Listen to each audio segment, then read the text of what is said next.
What up? I said, what's up?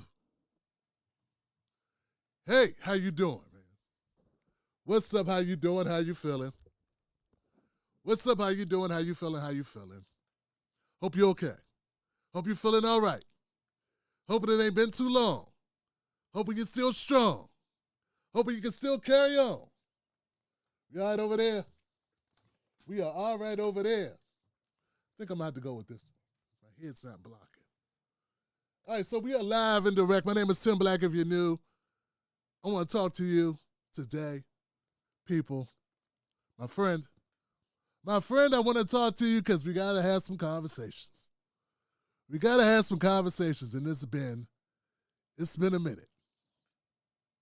I want to say what's up and thank you to Buck. You know how it is, Buck. When you hit me up, I'm in the middle of trying to launch it. Because, you know, that's how things would work. That's how it works. But thank you, Buck Bewley, for caring about this show, man. And helping me to make sure I'm, checking in to make sure we're still rolling. I also want to thank any of the people that were here last week to decide to give us another run tonight.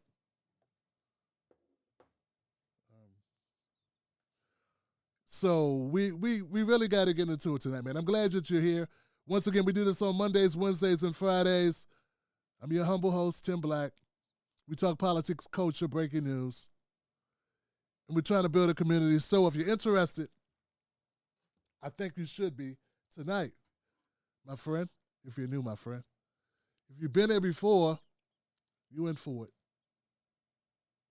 You're in for something special tonight, man, because I'm going to tell you, this is not something that I wanted to get into. This is not my doing. I know it's going to end up being painted that way because that's how it is. That's how it is when you're Tim Black. Things get painted certain ways. But it's okay, man. Heavy is the head. Heavy is the head. Bald is the head, and heavy it is. Look, guys. Hey. You need to know this if you know nothing else. So let me give you the rundown. First, tonight we're going to talk about Camron's appearance on CNN and what that turned out to be. And I want to unpack that a little bit because, yes. And I want to talk to you about that, and we want to get to the bottom of it. I also want to talk about a thing I printed, but did I take it off the printer? So it was Camron. Oh, Charlamagne, Leonard. Charlamagne was on The View, and he talked about his new book, and he talked about Biden, and he talked about Trump, and we gotta unpack this. Yeah, we do. Yeah, we gotta unpack it. I want some good volume out of this. I want some good, crisp audio out of this.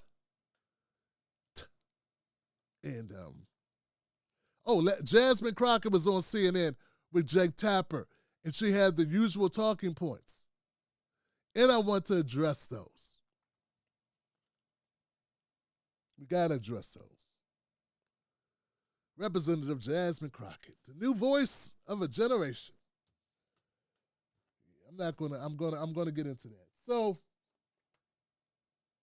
before we get too far, before we do anything else, back up on me, Johnson.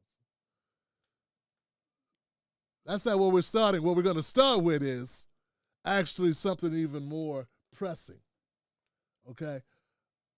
We're going to start off the show tonight talking about Dr. Cornel West and Dr. Joe Stein and the Green Party, and something that we've talked about before on this channel. To some of you, this will be Groundhog's Day because you've been on this channel, and we covered this. But it's back out there. It's become an issue again. And it's about why Dr. West left the Green Party. Now, I know, once again, we talked about this. Dr. West came on this channel and broke the news about him leaving the Green Party. So, and then he went other places. And, 4 months later, it's back as if it was yesterday. And they say it's for good reasons. They say it's for good reasons, and it makes sense, and it's helpful. I don't know if it really is helpful. Well, be that as since I'm basically the unofficial guy who addresses most of Cornell West, like one of the most vocal supporters, I want to say shout out to my people out there. Ron O, Shut Up and Dribble, Gaines, I think his name is Gaines, man. He's out there on Twitter, man. Brother hooked me up with a couple clips that I actually hadn't even seen. So that's very valuable stuff. Give it up for those guys. And I try to do a little due diligence on this name because I don't want to miss this. Are we on Twitter? We should be on Twitter as well. What's up, Twitter? What's up, Twitter? What's up, Facebook? What's up, YouTube?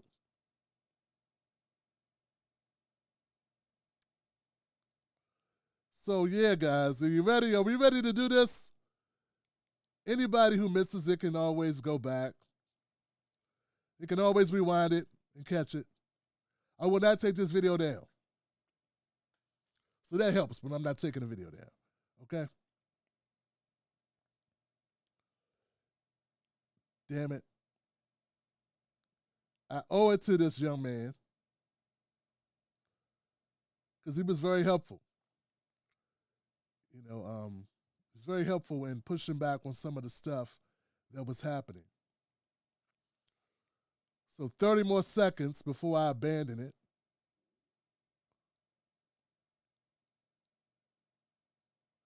Did anyone answer my question? No one answered my question. Okay, fine. I appreciate that. Kind of proves my point. I had it right. Cash Gains. Damn it, I had it right. All right.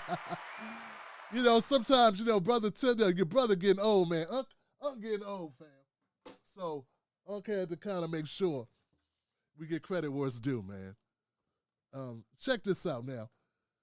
So Dr. Cornell West went on the Bad Faith podcast with Brianna Joy Gray, and they had conversation, and it turns out that this has a long tail to it, and there's much to this. So what I wanted to do was, I noticed, first of all, there's this narrative that Dr. West is very unserious about his campaign and that he doesn't really mean anything. He's not running for anything. That he's not in this for the right reasons. These were attacks that were laid at his feet back by the Jimmy Dore crew. You know, this was way back when they said because he wanted to focus on white supremacy, and I don't know, focus on it. He wanted to make it a prominent point in his campaign, white supremacy. The need to tackle white supremacy and to uplift black Americans and deal with issues concerning black Americans. And for that stance, he was told that he's running a boutique campaign. I think that was what Max Blumenthal called it. Jimmy Dore called it a very unserious, and then a bunch of other people called it very unserious following him. I was one of the few people that Dr. West came on and he kind of expressed his frustration with this. And we remember this is months ago. I take no joy in having to go back over this terrain. I made moves to kind of separate myself from certain elements of that whole thing. You know, I haven't been on that shit. So, but it's back up, man, and it's all the way up. So here it is. Dr. West came on my show after he left the Green Party. And he did the first initial explanation for why he left the Green Party. And what happened after that, I didn't follow much into it. But it turns out Brianna Joy had on Dr. West. Well, she had on Dr. Jill several times. Then she had on Dr. West. I don't know how many times, right? She has on Dr. West. Then she has on Dr. Jill Stein responding to Dr. West. Then she has on Ajamu Baraka responding to Dr. Jill and Dr. West. I don't know why that's not considered kind of messy. I don't know why it's not considered. To me, it looks messy. That's just the way it looks. Messy. It looks petty. Looks like there's no positive thing that can come out of it. You know? But that's okay. I mean, it is what it is. This is where we are. I just wish it never happened. I just wish Ajamu and Dr. West, I thought those are two guys that I greatly respect, and I've worked with both of them, and I feel like, gosh, what is this? I feel like both of these guys, both of these gentlemen. I was upstairs cooking. I'm sorry, guys. I feel like both. I've said this before. And I feel like Dr. West and Dr. Ajamu, these are two men that make me a better man, and they always drop gems, and I have much respect for both of them. So I want to say that in the beginning before we get started, folks, that I have a lot of respect for them, and I'm nothing I'm saying here. Did I want either one of these gentlemen to feel like I'm disparaging them or taking shots? And the same goes for Dr. Jill Stein. Dr. Jill, I was one of her big supporters in 2015, 2016. Haven't spoken to her since then, except once in a DM about Peter Dow. And she had been on my show about 5 or 6 times. It is what it is. That's the only thing I've said about Dr. Stein publicly, other than a couple tweets as of late. So that was a relationship. Jamu, I've been more friendly with. He's been back on the channel since 2016 after the election. And we continue to have conversations. In fact, we recently had a convo. So let me get to this, man. I feel like I'm dragging this.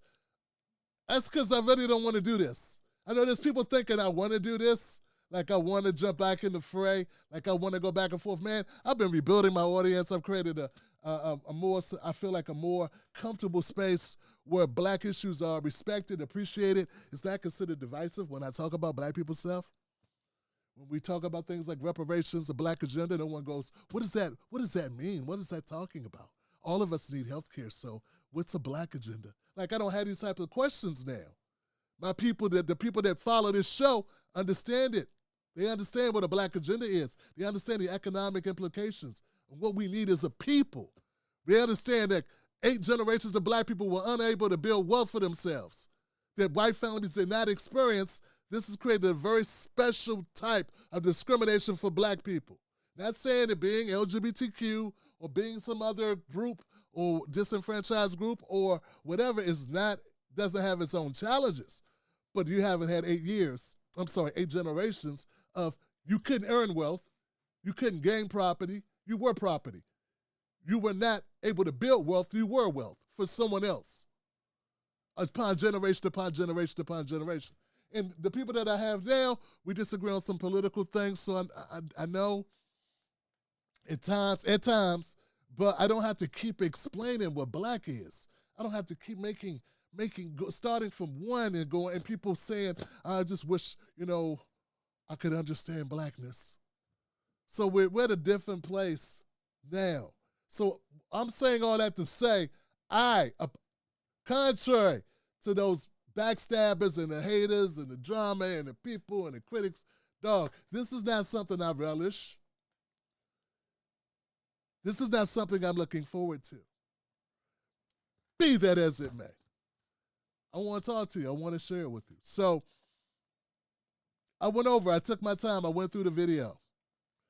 I looked at a couple videos. I watched the interview with Breonna Taylor and Dr. Jill Stein and where they were talking about Dr. Cornel West. I'm going to play the video. I'm going to stop it. Yes, I know Breonna's name. No one's here helping me. I know her name, Breonna Joy Gray. How you doing, Bree?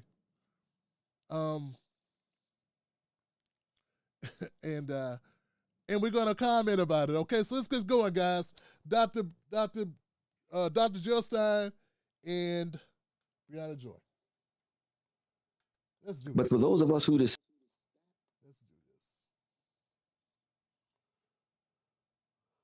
Dr. Jill on Breonna. Structure for challenging empire. And were we going to drop that because Dr. West decided he didn't want to run with the party? No, we had asked him to run with the party.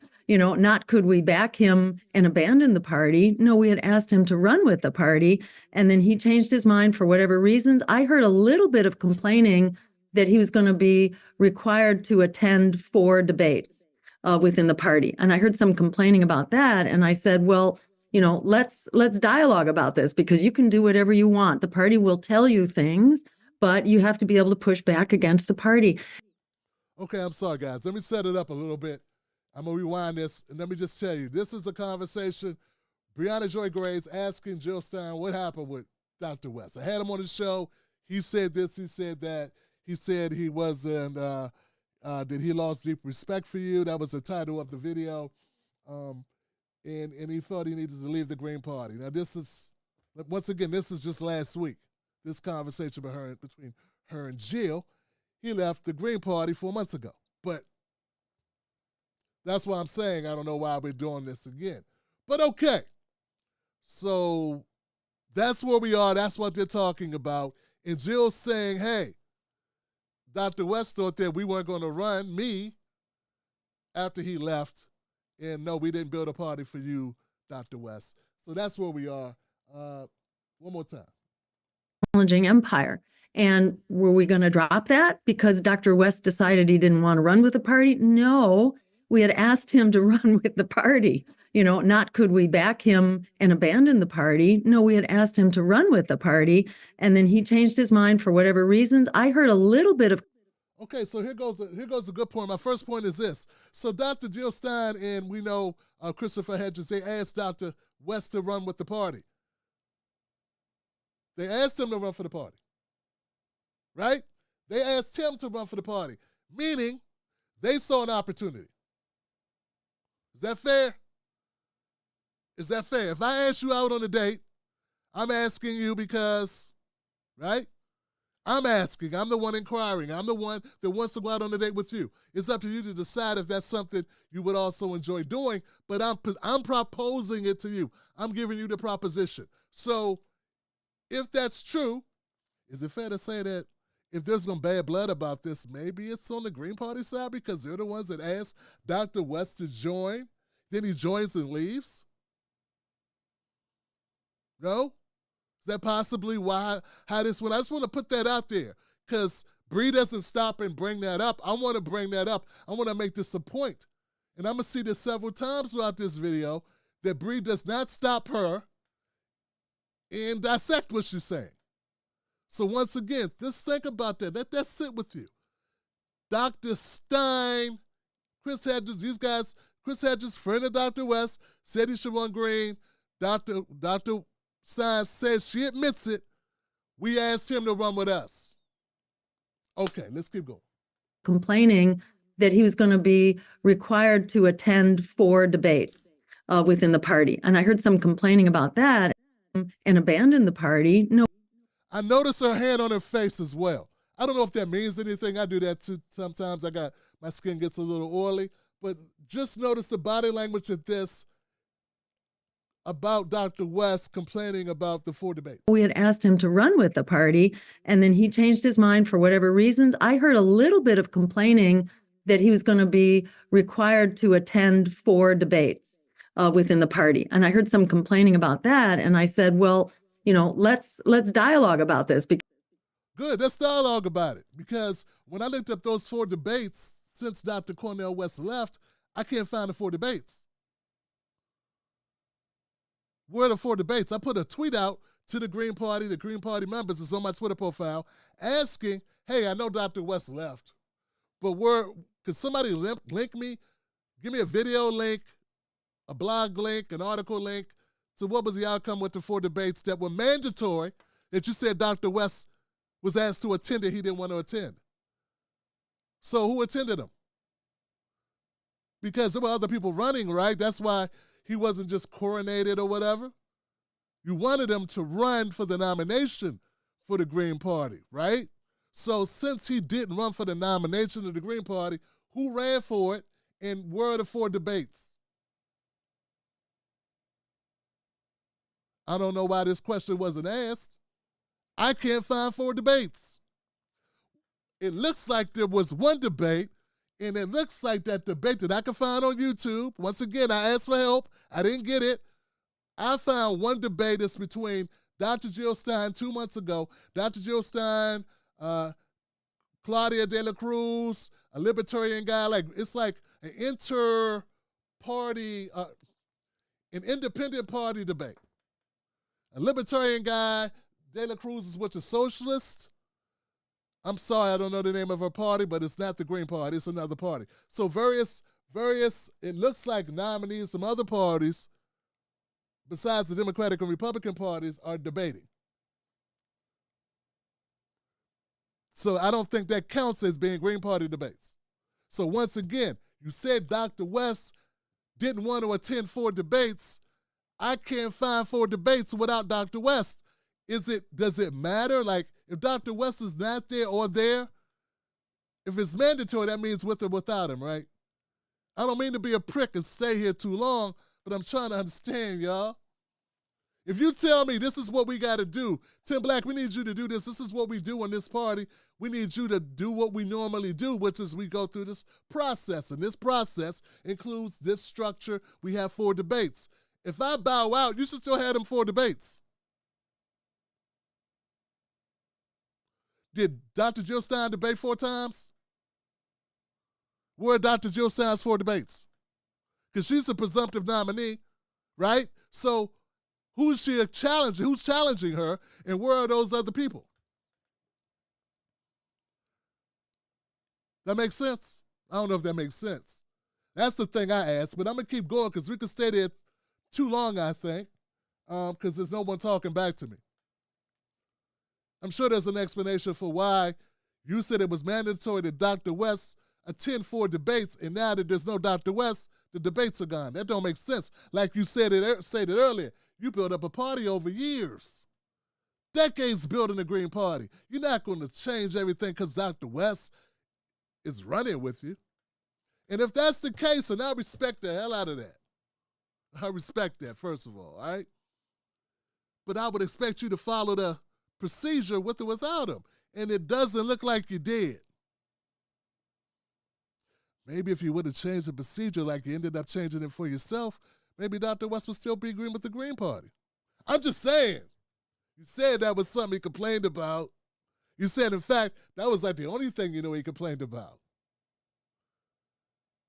Funny how that's not a problem, taking away the 4 debates after he leaves. I don't know. That's how it looks to me.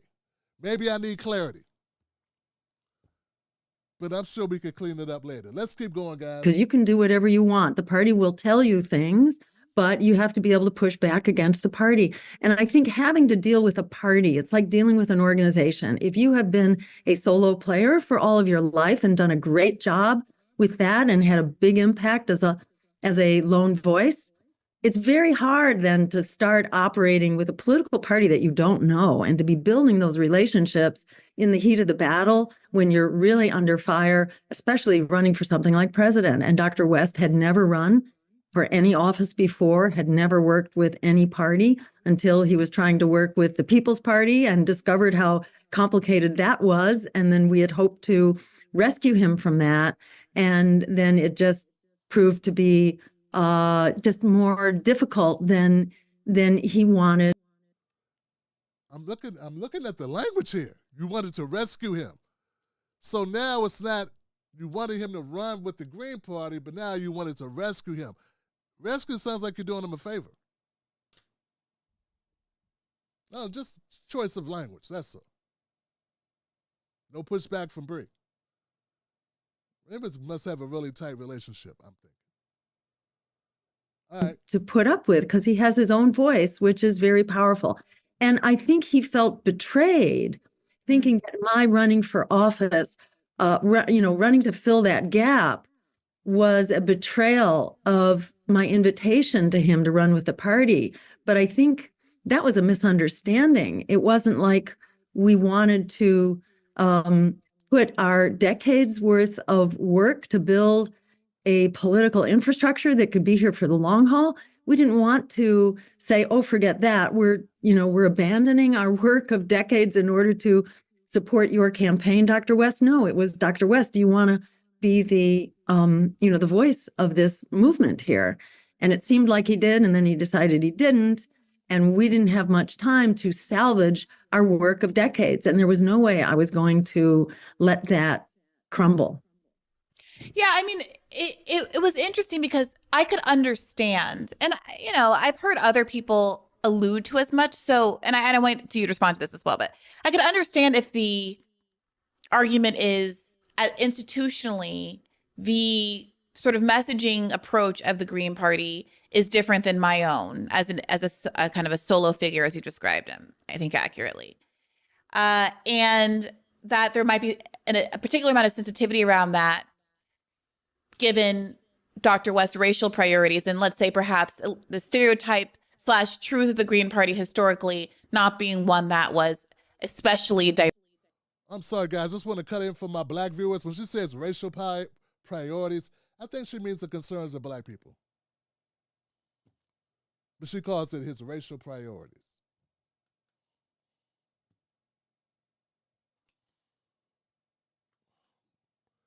It's almost as if Bree can barely say black.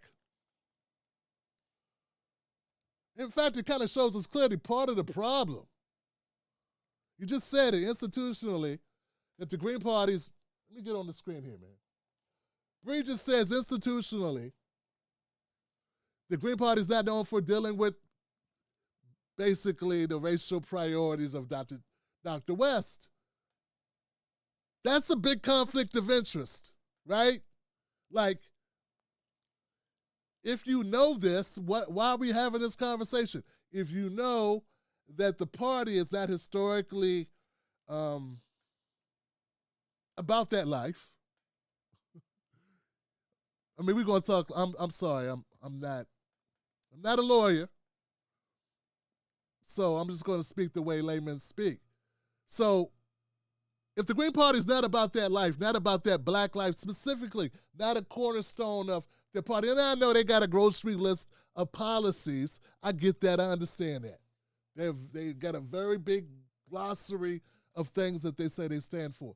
But I've talked to Green Party members in person at events, when I went to Ohio, for instance. And they were telling me the same thing that I'm saying out of my mouth now, that the Green Party does not focus enough on black issues. And that's one of the reasons why the Green Party is not heavy in the black community. Like, it's not, this ain't hard to tell. This is not a secret. There are many people that don't even know what the Green Party is. When I supported Dr. Jill Stein, for instance, when I supported her, I was telling people that I was voting for Jill Stein, black people, and they were like, who's that? And then I told them, and I was like, Green Party. They're like, what's the Green Party? They hadn't even heard of it. Now, I understand that has a lot to do with our duopoly and all that other stuff. But the bottom line is, the Green Party has not made inroads in the black community substantially, I believe, because of their lack of focus on black issues. And just because you put a John Baraka on the ticket does not change that. Obviously. Bree says, racial priorities, I say black people problems. Black agenda, black issues. Okay. So let me go back to Bree. She says more. And we're here for it. Structure for challenging empire. And where we go Come on, man. Of Sort of messaging approach of the Green Party. We didn't have much time to salvage our work of decades. And there was no way I was going to let that crumble.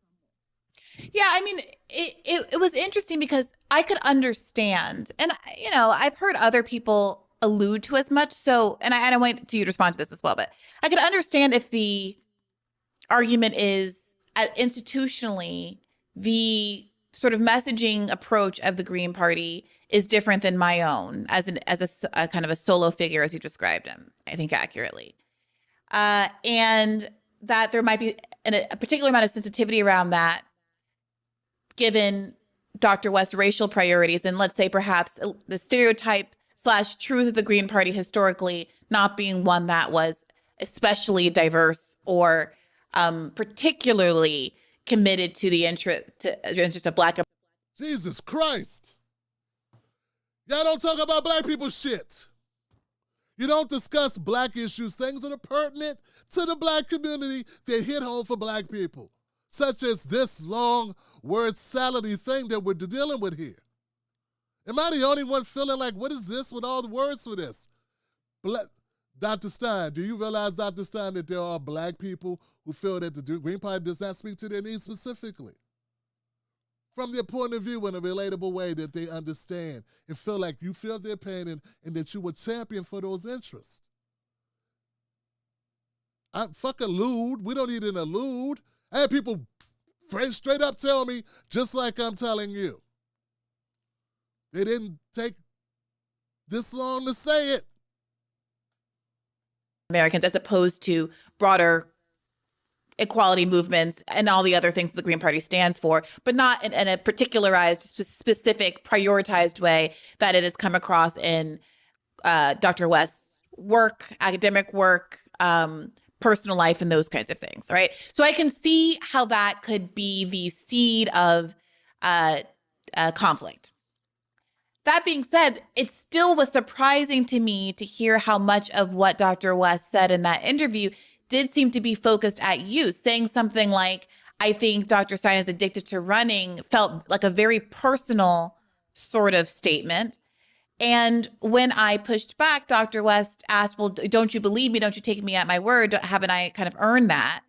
And I said, well, yes, but so has Dr. Stein. That's not exactly what happened. Dr. West was saying he had an issue with Dr. Jill Stein. He felt like once he got to know her, he didn't feel comfortable. He didn't want to work with her. And you kept pushing to find out why, and he just said, hey, isn't it enough that I said I didn't feel comfortable working with her? Isn't that enough? Why do I have to redefine for you why I felt that way? I felt that way. And this leads me to a very important point here, guys. Men, particularly black men, are allowed to not feel comfortable and be able to say that, and you respect it. It doesn't need to be quantified for you what that is. What happened to all the intersectionality shit? If Dr. West was Mrs. West, and she said, hey, I don't feel comfortable working with this guy, I don't want to deal with him, after getting to know him, I didn't feel comfortable, you would stop the conversation there. You wouldn't be like, what do you mean? I don't understand, and follow up and follow up and follow up to try to get more. You would respect that there were personal reasons that he felt or that she felt that way. But since it's Dr. West and he's a man and Dr. Jill Stein is a woman, I feel like you're letting some of the gender crap get in the way. Now, Dr. West is allowed not to want to work with somebody. He's allowed to say, hey, I don't feel like we mesh. I don't feel good about working side by side with this person. Now that I've gotten to know them. I felt that way about a few people I've met via progressive circles. It's not that strange a thing to feel that way. Some people felt that way about me, obviously. So it's not like it needs to be quantified and you need to understand it. You just need to accept it and believe that's how they felt. He did not expect you to agree that there's an issue with Jill Stein. Just agree that he can have an issue with Jill Stein. It's not your business and it's real for him, whatever that is. That's the disconnection I think you're missing. It's not about you agreeing to feel the same way about Dr. Jill Stein as if it's her fault. It's accepting that he has his own feelings about this and that those are justified to him. And that's the only person that needs to be justified with. Because it's his decision. But we're going to keep going, man. Let's keep going. And that's the problem here, that there are two figures who I think have earned a lot of respect. And given your unwillingness to be more specific and let us kind of assess whatever it is that's bothering you for ourselves, it leads me to the conclusion that I have to suspend whatever judgment I might be basing on what you're saying to me right now. I'm basically not take you at face value, at least until you're willing to disclose more. So I did want you to weigh in on that specific point, which is, do you think this has something to do with messaging around racial politics? And do you have any thoughts or critique about the Green Party and whether or not it needs to adjust at all on that particular issue? Well, let me say, when I ran with Ajamu Baraka, I got a black friend. His name is Ajamu. and I got a black friend. And he was going to be talking about black issues. He just didn't get a chance to. Right? Right? Our agenda was very much a product of the two of us. And, Black politics was as front and center as one can imagine. And Dr. West himself was an advocate and kind of a surrogate for that too. So I didn't see that. I really didn't see that as an issue. And a candidate can they create their own messaging. So that's why I think this was more a question of like understanding how you work with a party. A party may tell you what they want you to do, but you do what you want. At the end of the day. So you were trying to tell Dr. West what to do. Can we get into it now? I mean, I agree with Dr. Stein in the fact that maybe Dr. West is not predisposed on the inner workings of campaigns and how campaigns work and the push and pull of the whole thing. And also, I would go so far as to say he probably didn't have a stomach for it once he realized what it was about. Okay? I think that's a fair assessment. Once again, I voted for Dr. Jill Stein. I've supported Dr. Jill Stein. I've done nothing but favorable coverage of Dr. Jill Stein. So I'm not here to trash Dr. Jill Stein. But when I think black issues, I don't think Green Party. And I think if the Green Party, I think if Jill Stein was out there stumping, was talking more about black issues, more than just Black Lives Matter, more than cops shooting black people, if she started really talking about black issues, some of their white supporters might leave. I know this because it happened to me. But now you're going to tell me it's a figment of my imagination? That didn't happen? I took a reset race pill and started really going harder on black issues because I wanted my legacy to be something that helped my people for all the reasons that we don't even need to go into everything. But we'll just say, you can't own a chair if you are property. Property don't own property. So black people couldn't own shit for several generations. And I know that needs to be rectified. I feel like what's really paining the black community is economical. Okay? That's the biggest thing. So, but once again, the Green Party, when you think, I have a lot of people here. There's a lot of black people that follow my show now. A lot more now. There was some before, but more now. And I'm telling you, Dr. Stein, if you're unaware, on them streets, when people think black, they don't think Green Party. Okay? When they think black issues, they don't think Green Party. Is that accidental? Or is that a byproduct of the way things are done in the Green Party? And the people that do know the Green Party, I've heard even those people, even people within the Green Party, say when they think black people, they don't think Green Party. Let's keep going, man. You are an independent campaign, and you have enormous leeway to structure that campaign. The thing is, though, that people are going to approach you and say, well, what are your policies and can you justify them? And I think he got some pushback on some policies that were not front and center, and they were not racial justice policies. I think they had more to do with LGBTQ issues, where he was getting some pushback. And not that he was getting terrible pushback, it's just people wanted to debate the issues. And that goes on all the time, in any organization. There you go. Now you're getting to it. I thought he didn't make it. I think Dr. Jill Stein is clearly explaining some of the issues that Dr. West faced. It sounds like somebody wants to elevate LGBTQ issues above black issues. Or tackling white supremacy. Is that safe to say? I remember hearing about this. I remember hearing that Dr. West is being bombarded on Facebook or some other platform by members of the Green Party who were strong supporters of LGBTQ rights, QIA rights, and they were very upset and going at Dr. West or something. I remember hearing this. Bree, you didn't hear this? They was telling him a new one on some social media site, upset, basically calling him phobic. And Dr. Josiah's going to basically tell you what it's about.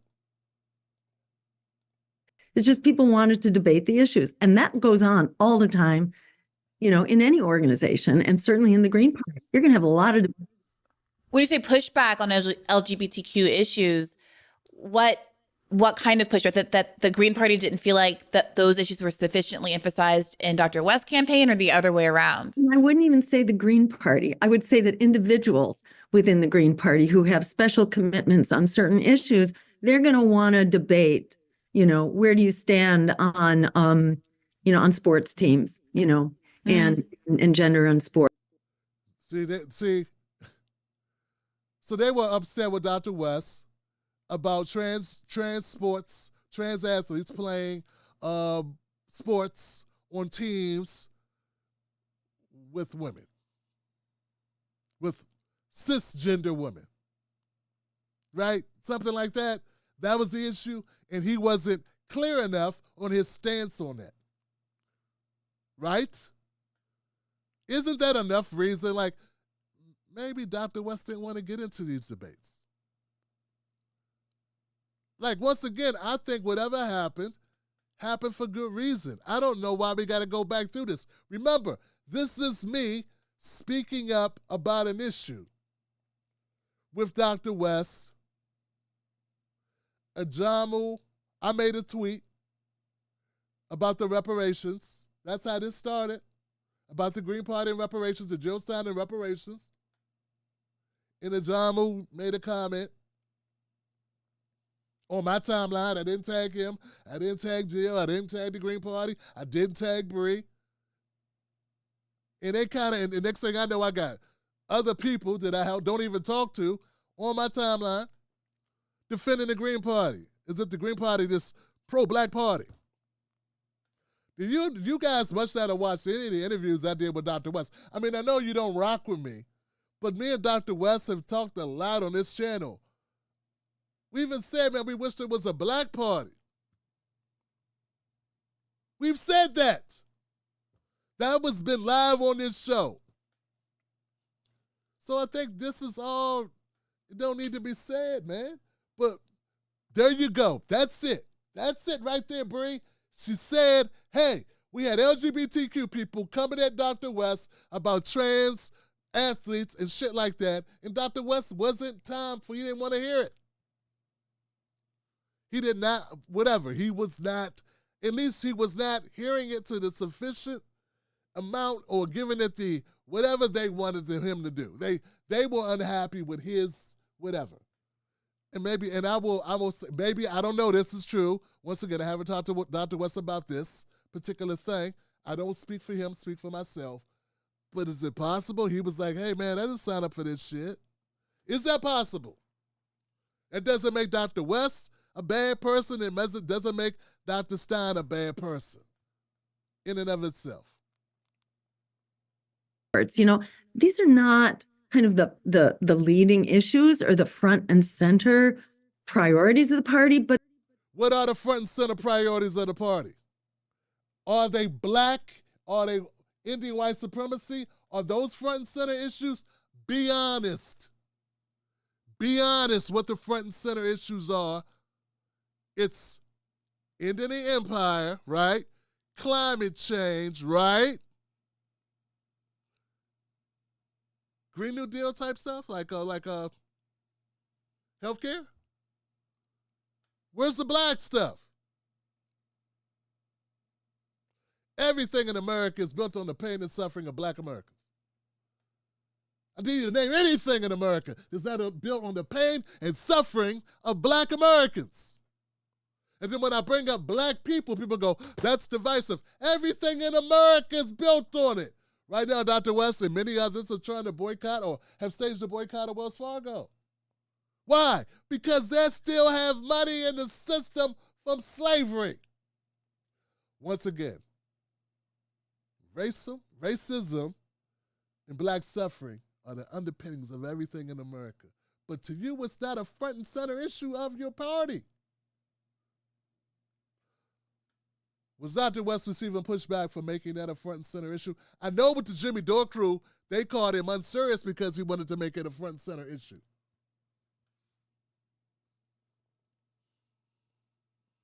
Any candidate that talks about black issues,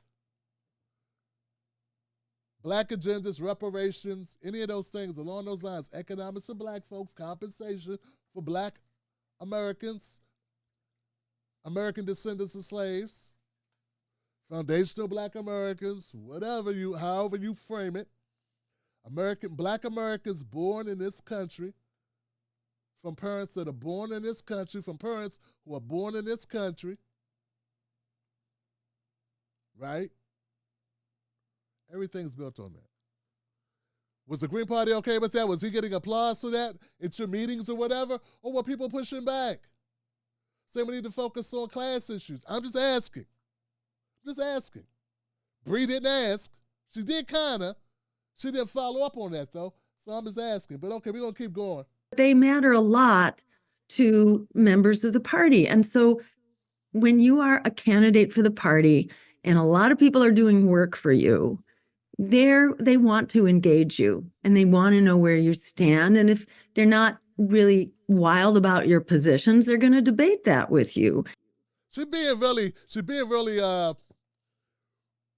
aloof with the way she's framing all this. They wanted to debate you. You mean they was getting mad? They was sparking beef. It was getting contentious, right? Can we say that people were getting heated, Dr. Stein? Can we use stronger language that more accurately defines or describes what was going on? Yeah, because that's what I heard. You didn't hear that? And they didn't feel all that excited about your platform? No, they was pissed. They felt slighted. They felt like he was a colonizer or something, right? And some of them are leaning into the Navalny thing, calling him a Nazi sympathizer over a tweet of one line in a tweet about a guy's parents. Remember that? And these are the people that he's supposed to work with for the next 6-9 months on a campaign for the presidency? And I'm not saying, look, this was his decision, but you don't understand why he might make this decision? We haven't even gotten to the personal beef between you two. This is just about the inner workings of the Green Party at this point.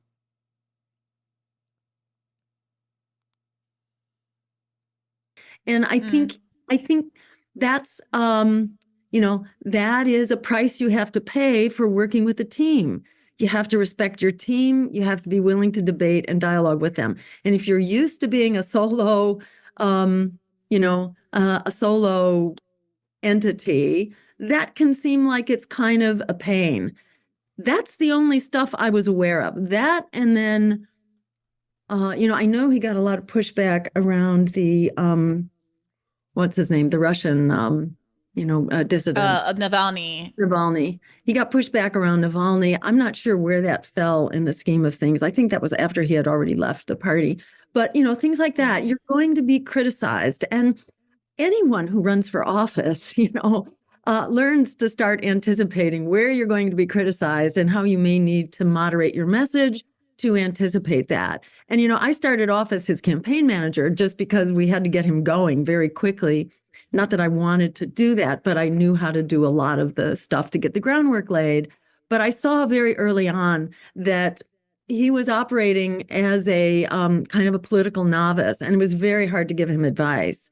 Like the stuff around Harlan Crow, accepting his contributions. We gave him a heads up about that right away. You don't want to accept that. You're going to get a lot of flack for doing that. And, Dr. West wanted to make up his own mind based on his principled positions, not on kind of just the realities of running for office where you want to pick your battles. You really want to choose which issues you're going to go to the mat on.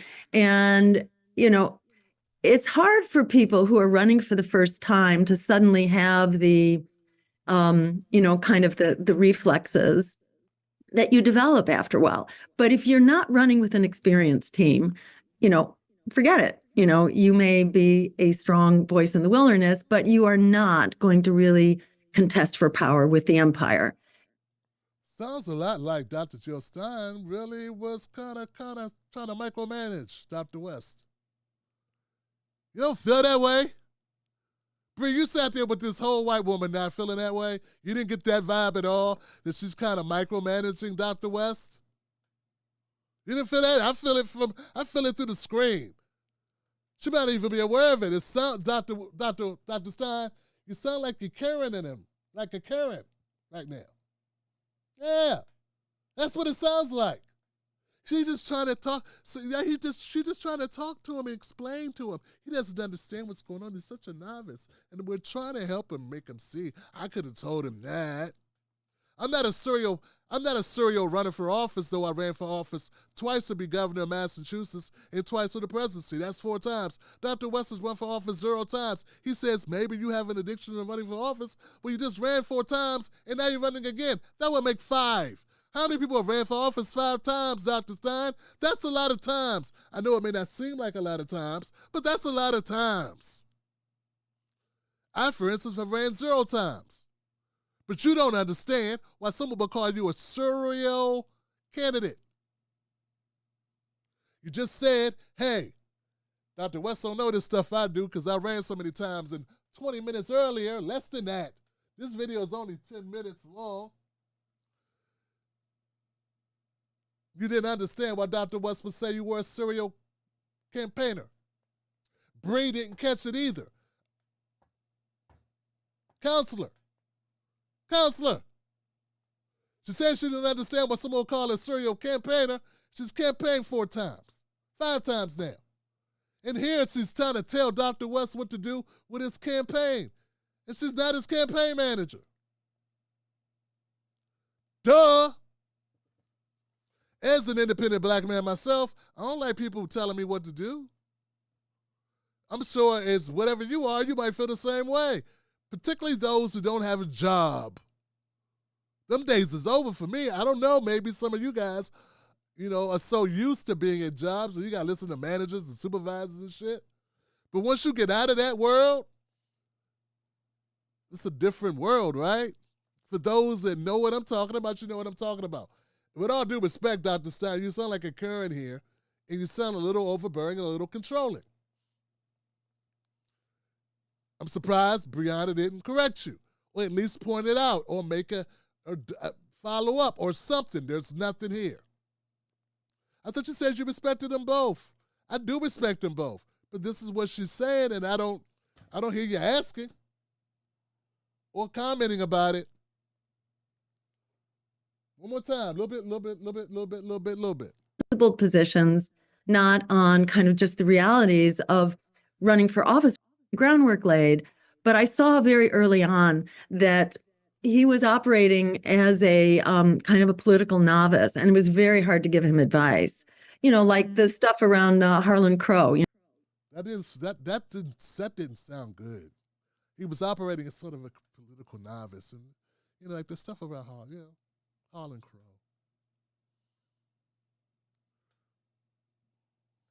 All right, maybe accepting his contributions. We gave him a heads up about that right away. You don't want to accept that.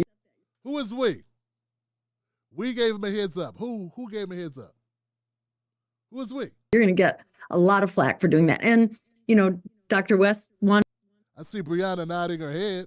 To make up his own mind based on his principled positions, not on kind of just the realities of running for office where you want to pick your battles. You really want to choose which issues you're going to go to the mat on. And, it's hard for people who are running for the first time to suddenly have the, kind of the reflexes that you develop after a while. But if you're not running with an experienced team, forget it. You may be a strong voice in the wilderness, but you are not going to really contest for power with the empire. And, when it became clear that Dr. West wanted to run the campaign his way, I backed off, and I said, okay, run it the way you want, make the hires you want, et cetera. I'm not. Now, how did that go? How did it go? Did it go as amicably as you making it sound? Were you like, sure? Oh, you want me to mind my business? Oh, fine. I'm being all up in your shit, in your space. Okay, I'm just gonna bow out. I love you, Cornell. You're the best. Anytime. Let's do lunch tomorrow. Or was it like Bad Blood? Let's be honest. How was that really? You have this guy making these mistakes in your eyes. He don't know what he's doing. He's effing up. You see it. It's your party. You've been building it. You've been running. You ran twice. What is it? 2012, 2016. You know, your back. One of your. It's your thing. It's your heart and soul, and all the volunteers and all the money and all the effort for decades poured into this thing. This guy comes in. He's knocking over the furniture. He's redecorating. He wants to do it his way. I mean, did you really? Were you really taking that like a breeze, like a summer breeze? Or was there a little bit of thunderstorm and lightning going on? Was there a little thunder and lightning going on? Was some furniture moving around? I'm not assigning, blaming you. You're a human being. He's a human being. Are we acting like these are two human beings that disagreed? And maybe somebody's felt a certain kind of way about it. Is that so hard to imagine? Is that a stretch? I don't think Dr. Stein is being as forthcoming as she could be about this.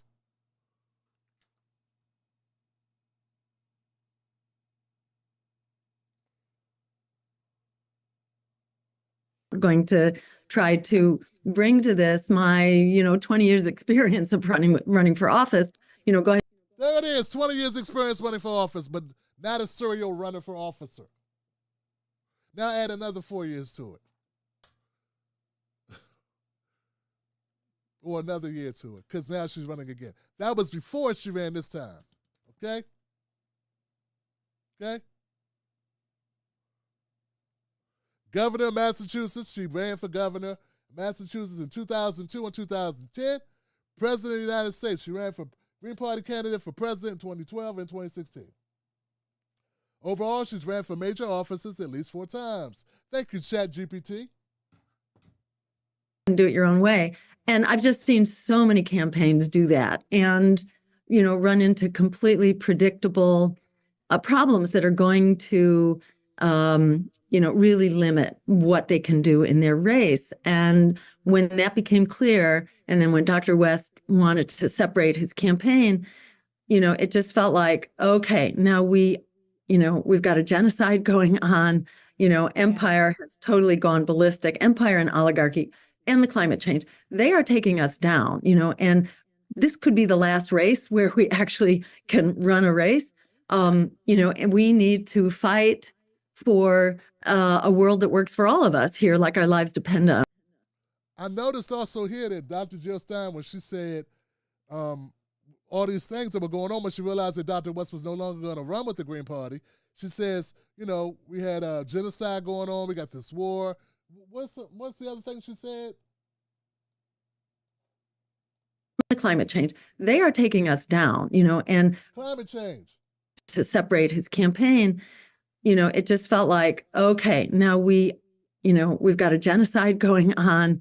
Empire has totally gone ballistic. Empire and oligarchy and the climate change, they are taking us down, and this could be the last race where we. Okay. I don't remember hearing something about Black Americans there. I'm trying to tell you, man.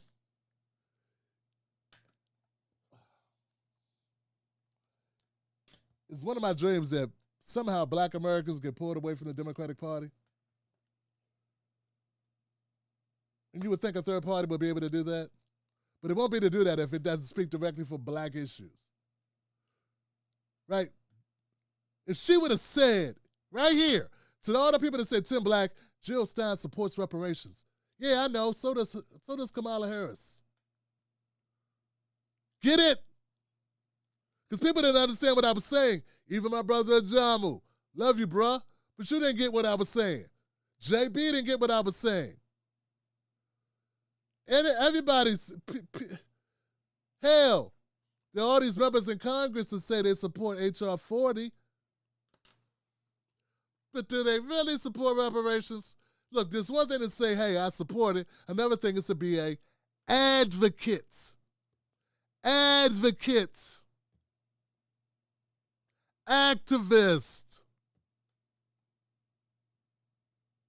That's different. Jill Stein ain't no advocate of it. She's not an activist for black reparations, black agendas.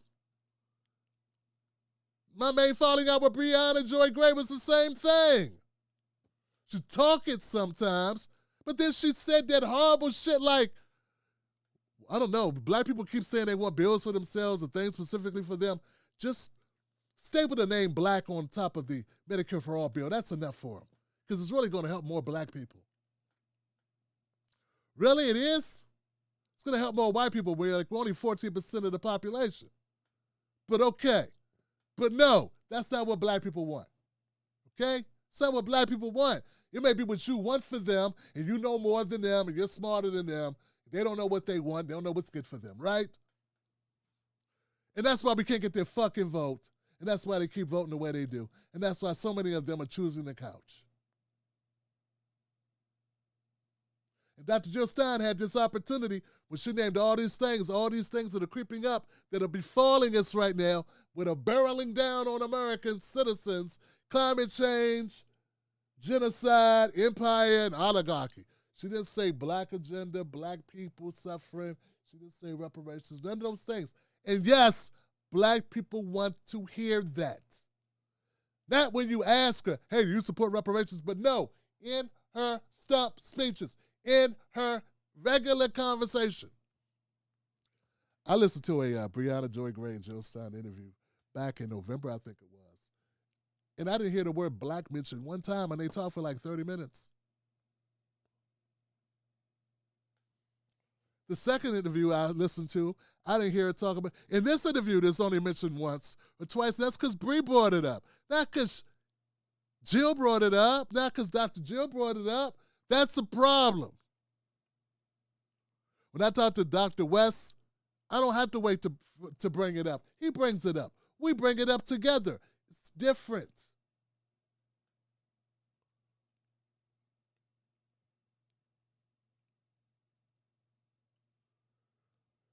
I think that's actually can run a race. And we need to fight for a world that works for all of us here, like our lives depend on it. And, it was clear to me that works for all of us. That's what I'm saying. When people say works for all of us, somehow we get left out. Somehow we get left out, Jill. You sounded like you don't get it, okay? And I think it's an oversight. Bree, you're not helping. You're not helping here. You should be right there saying it, but see, I advocate for black Americans. You support them, but do you advocate? I advocate. This is what advocating looks like. I center black issues. That's what Dr. West is trying to do. The author of Race Matters wants to center black issues, and people are going, huh? Wait till they find out that the sky is blue and water is wet. In fact, fish grease is greasy. You might find that out soon. Habanero peppers are hot. Wait till you find this out. All right, so in all fairness, okay? In all fairness, I say that the Green Party didn't support reparations. I was wrong about that. I was corrected by a number of Green Party people. Okay? They said, Tim Black, you are tripping, fam. You are tripping, Tim Black. The Green Party does represent or does support reparations. It says it right here in something. Okay, and it was listed there, reparations or something. I forget the exact language. I'm sure it was not ADOS, but it was black people or black Americans or something like that. It also says something about everybody getting help. Something about everybody getting help, but okay, fine. I can see that is in their charter or something. It was in something that you showed me for the Green Party. And also I want to concede, here goes a clip. You say to, and I'm looking at this site from the Negro Collective. They actually did some work with your campaign manager, Jason Call, in Washington State. It is, Jamin Mason and Khalif Mitchell, who I've had on a few weeks back talking about reparations. What would you say to those who say that the price to pay for reparations is way too high for the federal government? Because a lot of times you'll have people who hand wring about, we're in so much debt already, we can't afford to pay this much. And here it says in part of the resolution, it says, whereas restitution for Negroes and their descendants in the United States is estimated at least 15 trillion in cash payments, endowments, annuities, trust accounts, or other investments that will improve the well-being of those Negroes and the descendants who were harmed. What would you say to those who say that that's just too much of a burden to bear? I'd say famous last words. That's what we're told about healthcare. It's what we're told about a Green New Deal. But when it's a war or a tax cut for billionaires, no questions asked. And, we came up with trillions of dollars to bail out Wall Street within a week against the enormous preference of public opinion. We bailed out Wall Street within a week. We mobilized for wars to the tune of trillions of dollars. It's been 21 trillion, in fact, that we've spent on the endless war machine since 9/11. Was that money well spent? I don't think so. Okay. And to be fair, guys, shout out to JB. Go to JB Font. He's got a YouTube channel. He's at 4,000.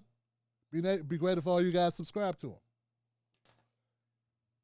And so I stand corrected there, JB, and I told you, thank you for the clip. Here's the deal, guys. Once again, it's one thing to say that you support reparations. It's another thing to advocate for it. Was that supposed to be a ringing endorsement for black people being treated well in this society?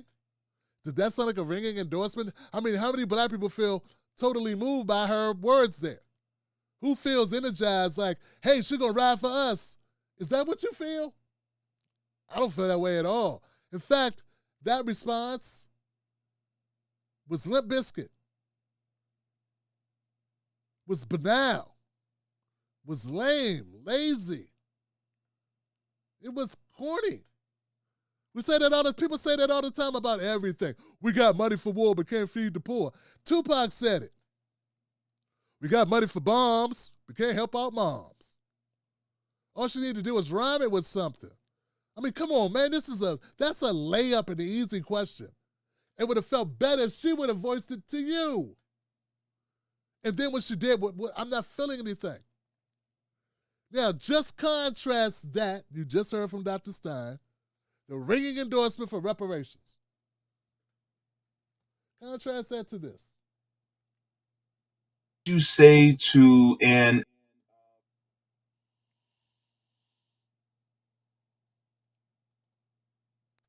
But for those of us who decide to stay in the belly of the beast, I don't think we need another study.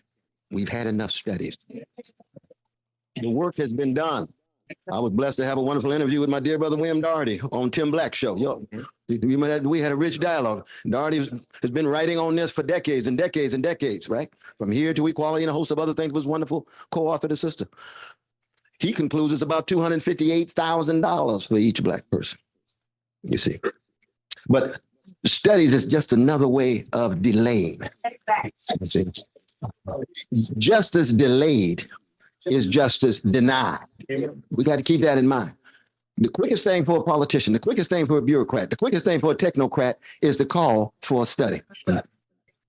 What we need are executive orders, using the bully pit, and then bringing power and pressure to bear by mobilizing the people to bring pressure on the elected bodies. That's what we did in California and other places. Charles Barron, Inez Barron did that in New York.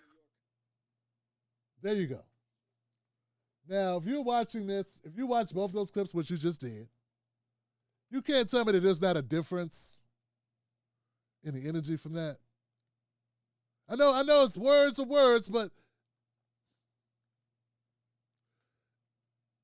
if the Green Party up to this point has not been using the bully pulpit to make that a core issue, right? You telling me they support it, don't do the same thing. Once again, hell, Kamala Harris supports reparations. She supported H.R. 40. She signed off on it. She was a co-sponsor when she was a senator. So was Cory Booker. So is probably Amy Klobuchar. You get what I'm saying? But who's out here riding for it? Cory Bush, maybe. You understand what I'm saying? That's the difference.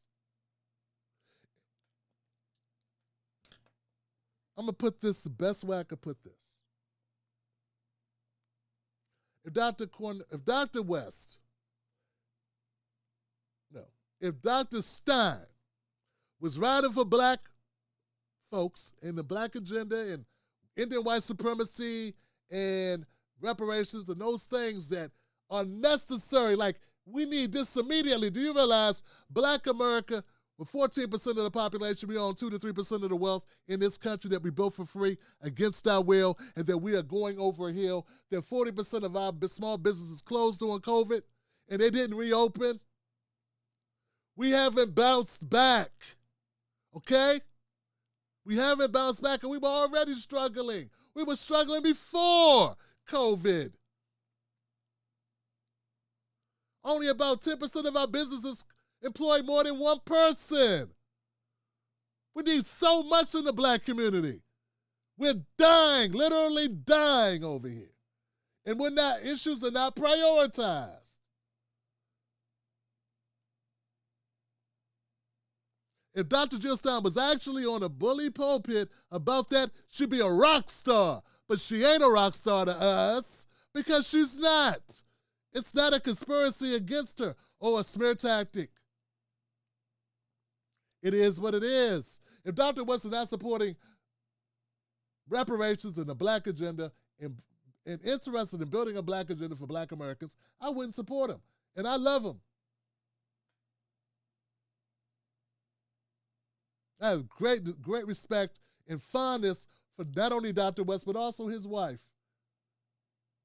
My wife and I consider him and his wife friends. But you know what? If he did not support and was willing to use the bully pulpit to push for black American issues and for reparations, I would not support him. And you know what? He will respect me for it too. Because I just couldn't do it. You understand? And I think if Dr. Stein was really riding for black people like that, a lot of people that support him, like Kyle Kalinske and Crystal, they would not support her then. I think she would lose a lot of support if she did ride for black people, because everybody does. Everyone loses support when they support black people with a full chest. Do you understand? Are you understanding this? Anyone who supports black people too much gets vilified. Anyone who supports black people too much. Hell, back in the day, it was illegal for black people to learn to read. They could get killed. And you know what happened to white people that told them they got tarred and feathered? John Brown was a real thing. There were white kids dead on them freedom rides too, found dead and buried in ditches. Okay? Right along beside black bodies with some white bodies. So what I'm saying is anybody who fights too hard for black people loses a whole lot of support from white people. We know this, right? With all the talk about 2025 and the dismantling of the FBI, I'm not too mad about the FBI part. I still remember reading about COINTELPRO. I don't know about you guys, but you know, I'm not talking to a bunch of liberals.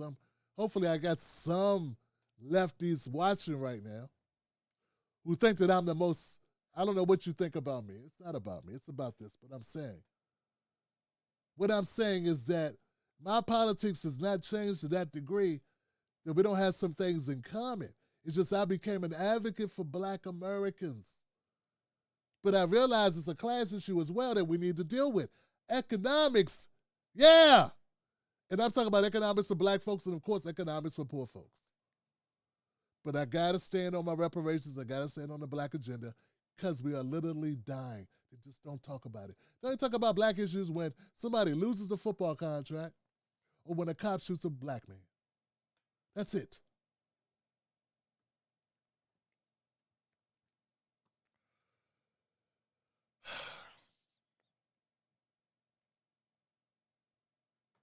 I think that's all the issues. Also, Dr. Jill Stein said she wanted a JAMA to run. I get it. I'm glad he didn't, because then that would have been a hard choice. Because as I said it before, I got nothing but the utmost respect for both of those gentlemen. I also want to point out one last thing before we go. I don't know if Brianna Joy Gray and the rest of the people that are...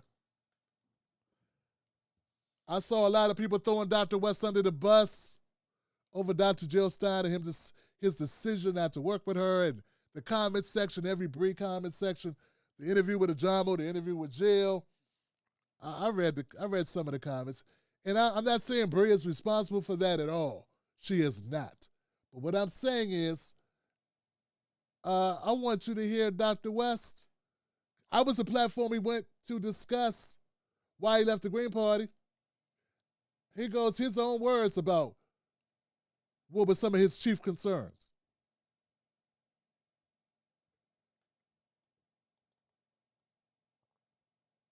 Delete your tweet because you're losing votes. You ought to hey, I'm not that kind of brother.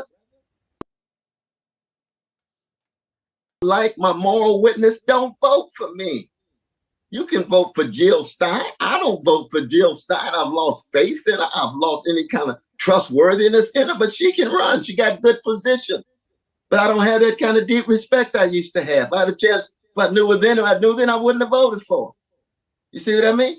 But that's just part of the process. That don't mean she's a demon or nothing. I just got a close look and I draw my conclusion. So if you can vote for Sister Jill, I am who I am. I take my stances. And if you want to vote for me, this is what you're getting. I'm not changing who I am just in order to, or lessening my voice when it comes to moral witness, just in order to get votes. That's not who I am. Well, you don't need to be in politics. Really? Watch our campaign. Keep track of what we're going to do. Watch when Biden's militarism and his enabling of vicious genocide begins to pull the cover over him more and more. Watch when Trump goes to jail. Watch when all these new possibilities that nobody's talking about begin to bloom and loom large. And watch, I'm doing the same thing, same consistency, same constancy, same humanistic stance, same Christian witness, and looking at the world through the lens of the least of these and the wretched of the earth, no matter what the system of oppression is. Fascism comes in a lot of different forms. Authoritarian comes in a lot of different forms, and I'm against all of those different forms, but my focus is, in fact, against the U.S. empire. There's no doubt about that. I'm in the belly of this beast. But that doesn't mean that I don't have a concern for Russians, don't have a concern for Iranians, and don't have a concern for the Indonesians, don't have a concern for Uganda and so forth.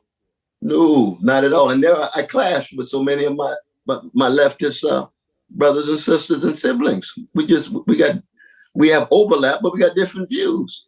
And so if the only thing they can see me say that and say, well, he's a liberal. Well, what do you mean by liberal? I'm no liberal at all. I'm committed to the dignity of human beings. And my dear brother John Barack will say this, liberal equivocation, brother West. No, it ain't liberal equivocation. It's moral clarity from my point of view. Labels. All these different labels. Right. Hey, voted for. You see what I mean? Stein, I've lost faith in her. I've lost any kind of trustworthiness in her, but she can run. She got good position. Dr. Jill Stein says she thinks it's because she ran that he has an issue. Doesn't sound like that was what he's saying at all. Sounds like there was an issue besides that was before she decided to run. That's what it sounds like, but I don't know.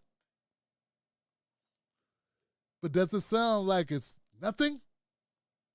It was something. Dr. Jill Stein, you've been in politics for quite some time. You know how to pick your battles. Those are your words. Dr. West is a novice.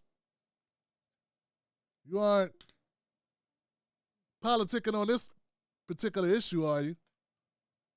I mean, you said you're really good at this.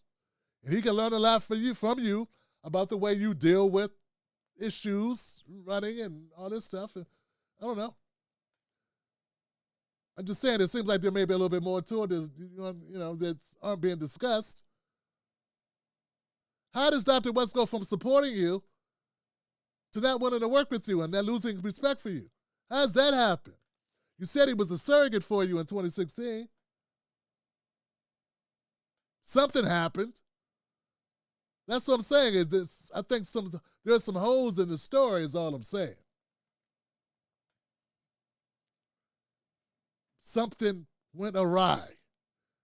And it sounds like you want to put it all on Dr. West and say it's something he did or didn't do that made him have an issue with you.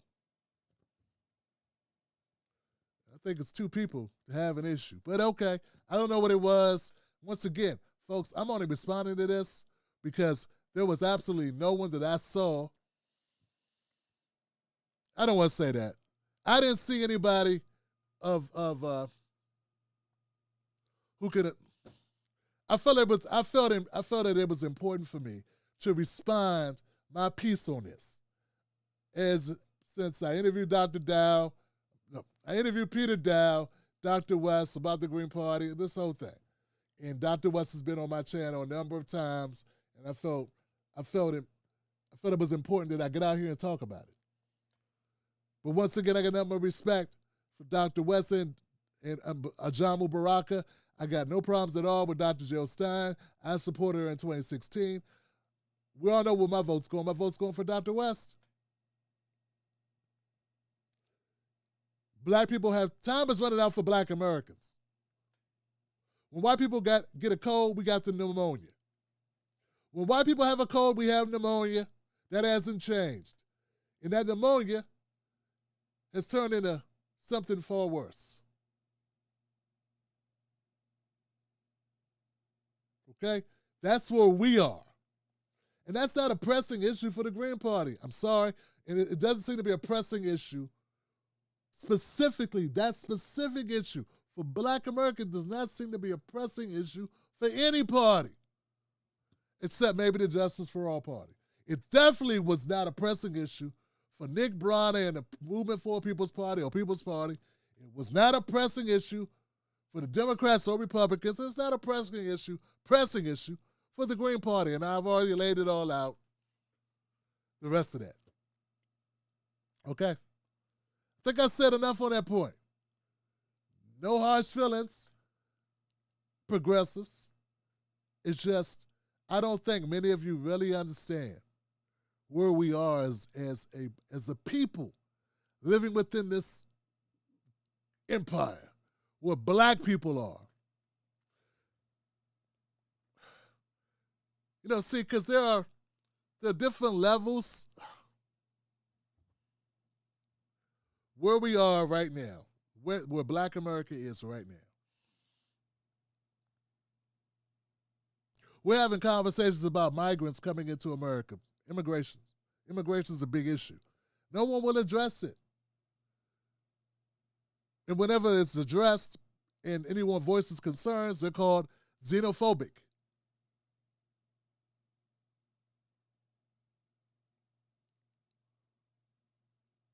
Migrants are coming to this country,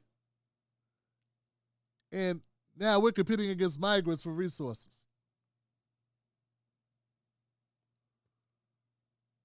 And they're getting them before us.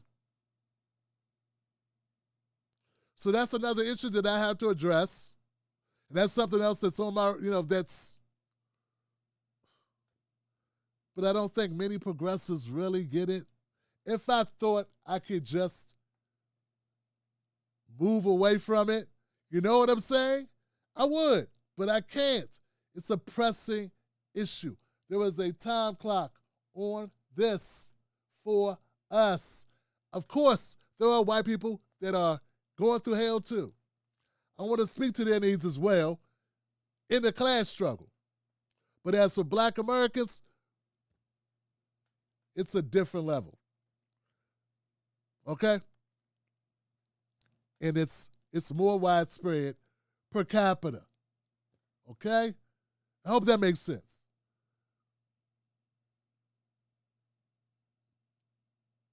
But my belief in policies, I still support a lot of the same policies. A lot of them. Not all of them, but a lot of them.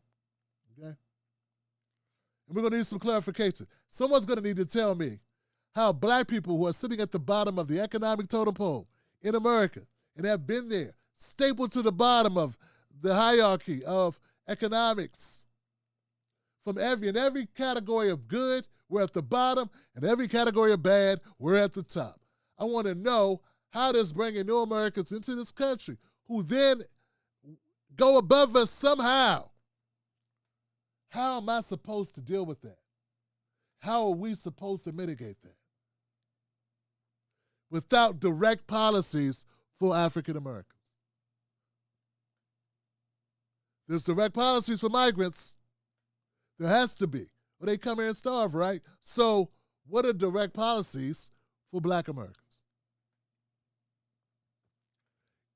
And it's not, and if I thought, once again, if I thought it wasn't a necessity, if I thought it could be ignored, in good faith, it could be ignored, I would not want to carry this because it's a lot to carry. Some of the people that I advocate for do not even care about politics.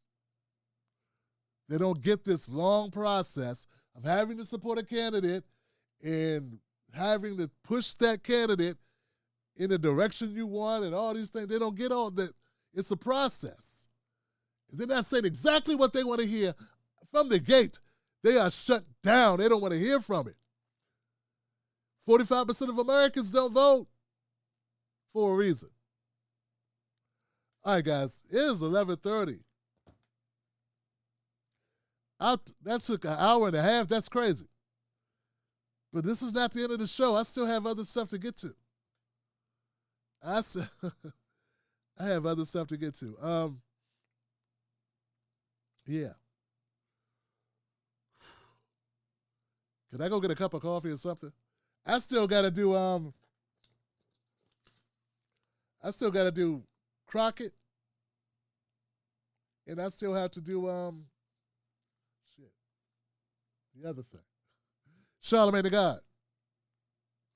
I'm gonna grab a cup of coffee. I'm gonna run this music for about 3 minutes, grab some coffee, and come right back, and we're gonna finish up the show.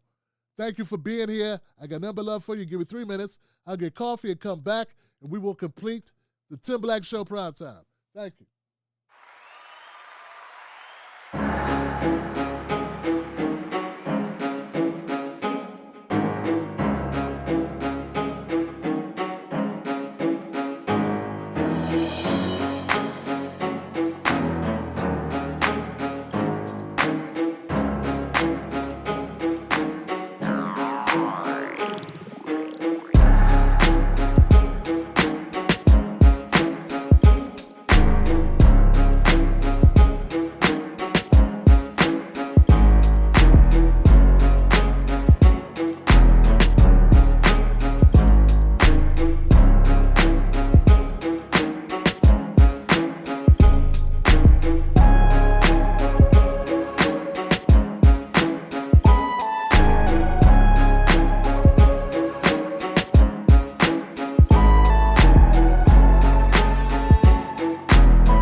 up? Back in the house, man.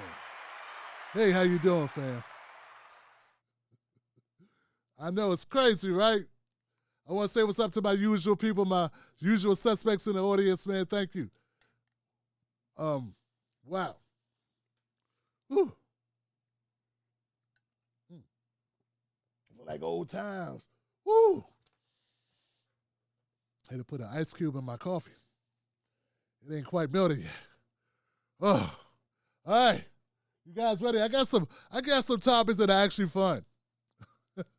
Well, not fun, but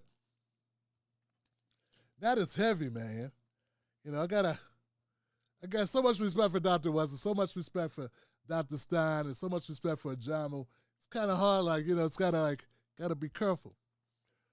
But hey, this is going to be a little bit different, right? All right.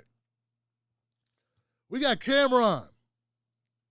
All right, so Camron, the rapper Camron from Dipset fame, and also from Camron fame. He was with Camron. He was Camron before he was Dipset, right?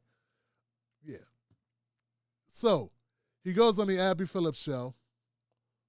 I guess it's called the Abby Phillips show. It's just CNN. He goes on CNN and he makes a splash. Let's watch the clip together and let's get into that. Yeah. Delete your tweet. Let's see where we at.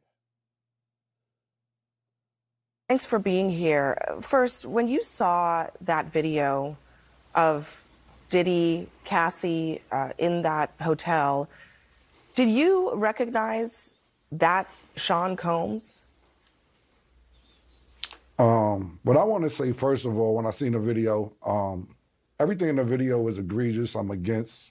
I don't support all the charges that's alleged against him. I don't support any of that trafficking, minors, domestic violence. I'm totally against it. So when I seen the video, yeah, I was kind of upset with it. Being that I know him, he's not necessarily a friend, but yeah, I was upset when I seen it. But did you as far as recognize everything him? I just said, Did you recognize that kind of anger at all from your experiences? I don't know like that. What do you mean? Do I be recognized? Did I recognize him? I seen him. What do you mean my experiences? I seen him and I thought it was disgusting. I didn't do a zoom in to see if it was really him or nothing, but he admitted it was him, so yeah, it was him. What did you think about the apology that he gave in that other video? Ain't me for this. The apology ain't for me to decide, for Cassie. What I think about it don't matter. He ain't do nothing to me. Cassie need to ask Cassie if she accept the apology. I told you how I feel. I said what I said. I want to play a conversation that you had on your podcast back in September with Mace. Listen. Yeah. When you had your record deal, why did you take me to Biggie Smalls and not Bad Boy? Man, it's almost gonna bring me to tears to say this. I just, being that I saw you as such a good friend, I wanted to put you with somebody I knew with. Thank you, man. I really appreciate that. A lot of people ask me that on Instagram, man. Don't have me just out here crying and shit, man. I don't want to get emotional in here, man. Instantly, I knew Biggie would do right by you. Can you tell us a little bit more about that? I mean, is there something known in the industry about how Diddy treated his artists?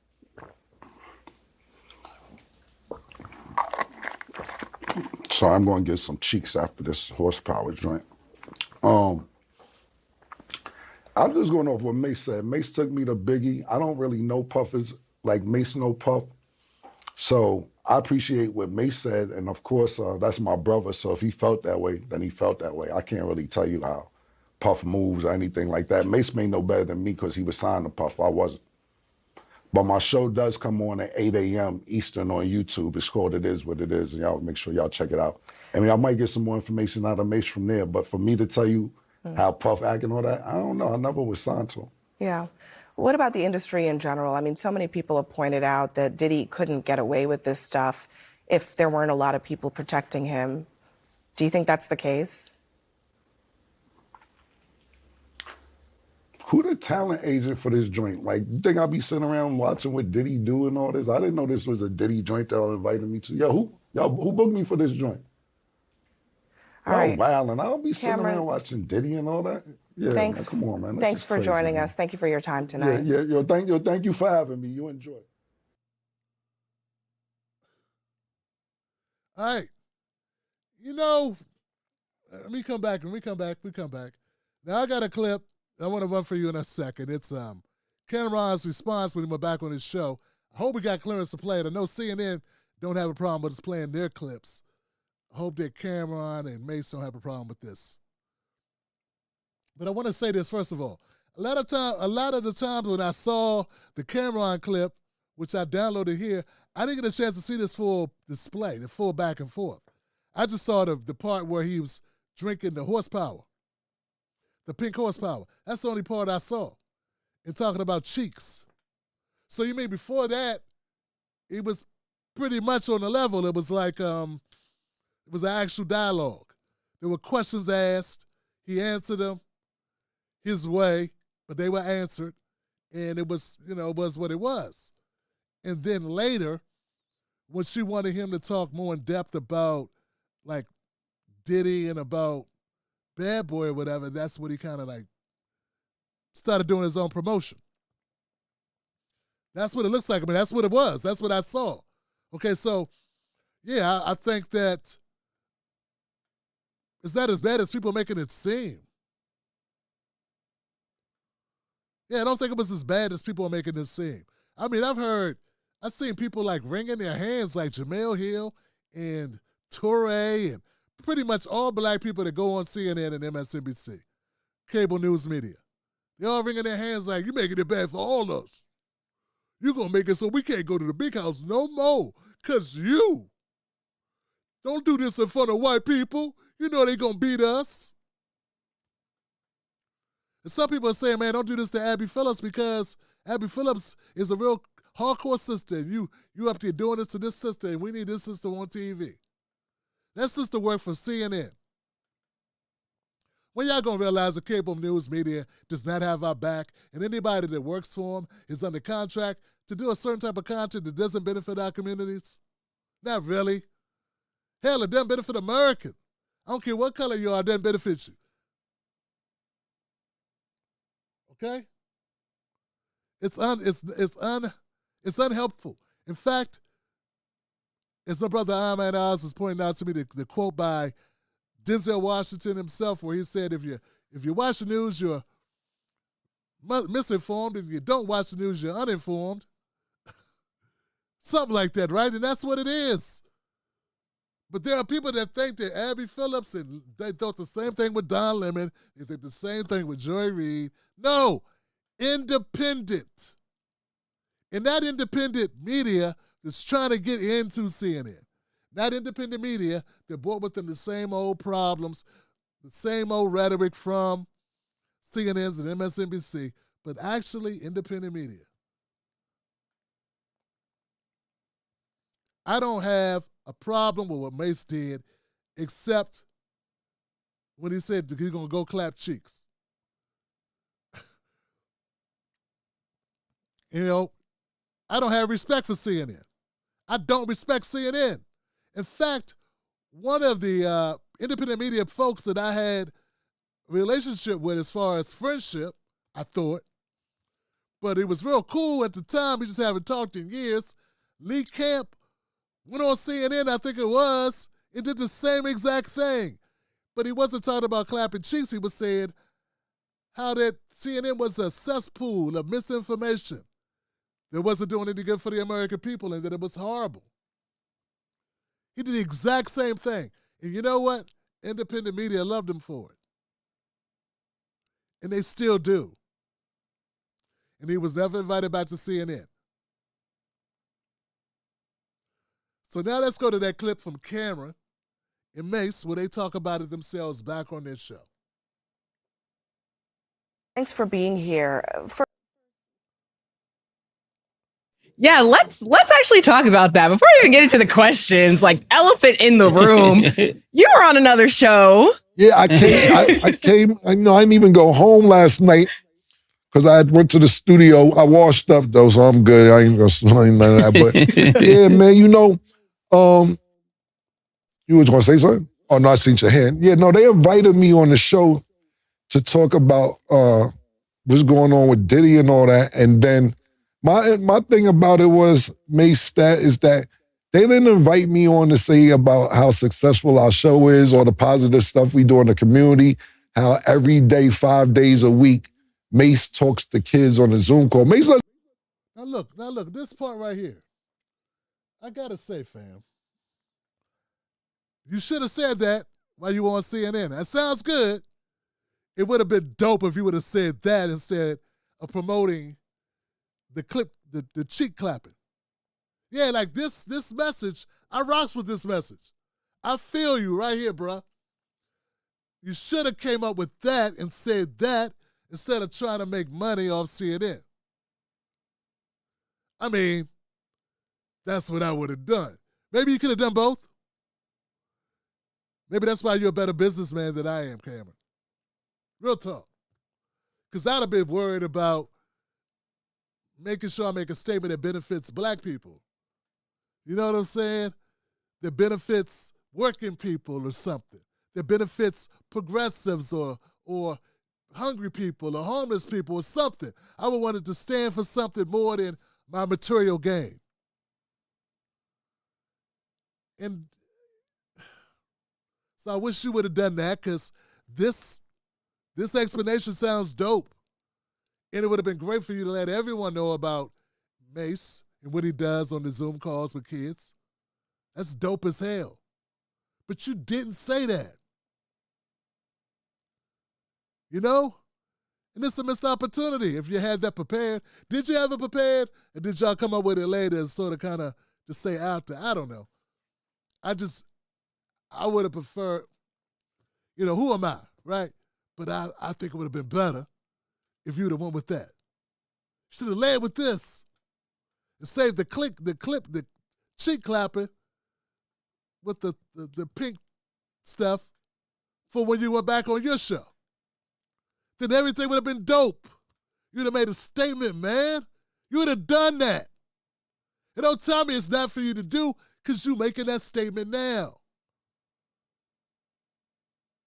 You doing it. You standing up, right? I don't want to hear that it ain't my place to do this and that. I just want to, do my thing, and I'm trying to get my paper, and I ain't for all that. I ain't for all this, and I'm not no Mason. You know what I'm saying? Nah, man. My name ain't Killer Mike. I ain't trying to get into politics. Dog, standing up for people. It may be political in nature, but it's really humanitarian, bro. And if you're out there helping communities, you're out there helping people, you and Mace doing that, you already doing it. So I wish that you could have that moment back to do it another way. As it stands, I'm sure you made some money off of it. You made some, people bigging it up, and it's viral. But, yeah. Could have made history, bruh. More than that, you could have made a difference.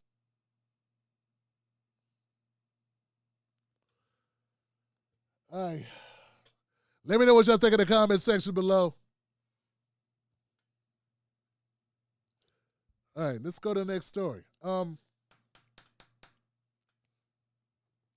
Charlamagne the Guy goes on The View, man. Oh, man, a lot of rappers and radio artists, radio personalities are really doing it. An author and actor and synchronized swimmer and rock climber and ice road trucker. Charlamagne does everything, man. Damn, Charlamagne seemed like a plant. He everywhere like Kevin Hart. Yo, all right, so let's go. Let's go to Charlamagne on The View. Yeah, let's actually talk. Now, let's talk about this. Stats. Shout out to Stats and Mace. A lot of clips. Charlamagne on The View. About having real conversations. Let's get to it. Mm-hmm. Let's get real. Now, you endorsed Joe Biden back in 2020, but this time around, you say you're not going to endorse anybody. Charlamagne, now is not the time, in my opinion, to sit this one out. Yeah. Oh, I didn't say that. I never said I was sitting it out. What you gonna do? I'm definitely voting in November, but what I like to focus on is issues, not individuals. Like, you know, when But you why not endorse? Huh? Why not endorse Biden?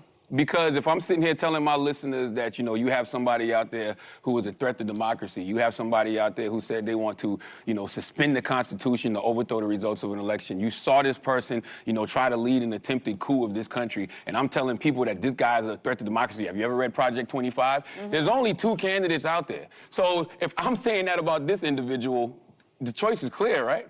And I've seen y'all do this on The View before. I saw y'all do this to Killer Mike when he was on The View, and Killer Mike literally sat here and said, hey, you know, I supported Keisha Lance Bottoms. I supported Ralph Warnock. I supported John Ossoff, right, in Georgia. And he said, you should support the people that I've supported. You should support the person who the people I've supported are supporting. Okay. That's y'all opportunity to say, well, clearly he's talking about President Biden. Yo, why does here it is, man. Why do we need rappers, and why do we need radio station hosts or DJs or authors of books that have really not much to do with politics? I don't know who's ghostwriting or who's coming up with these book ideas or whatever, okay? Look, why is that all of a sudden, like these people have to go out and endorse? Why you need him to endorse anybody, Sonny? Don't The View do that all day as if all of you are so politically astute? Whole bunch of Democrats sitting at a table talking about go support Biden. Isn't that what y'all do? Isn't that what you and Whoopi been doing for the last 7 months? Isn't it? Isn't that enough? That's not enough. Why come Joe Biden and his administration? Why is it on them to get the vote out? Why is it on rappers and performers? It'd have been nice if Charlamagne the God could just say that. Like, leave me alone on this shit. What I gotta do? I'm not a politician. Why is it up to me? Who y'all support? I'm one man, I get one vote, and I'm gonna spend my vote. I hope everybody votes. I remember it was a time in America when the Democrats weren't so damn desperate, all they would say is rock the vote, go vote. Remember when Diddy was working with y'all? Remember those days? Whoopi? Sonny? Yeah, you've been around. You know those days. It was just go vote. Everybody use your vote. It wasn't go support Biden. That's part of the pushback. People don't like being told what to do and who to do it with.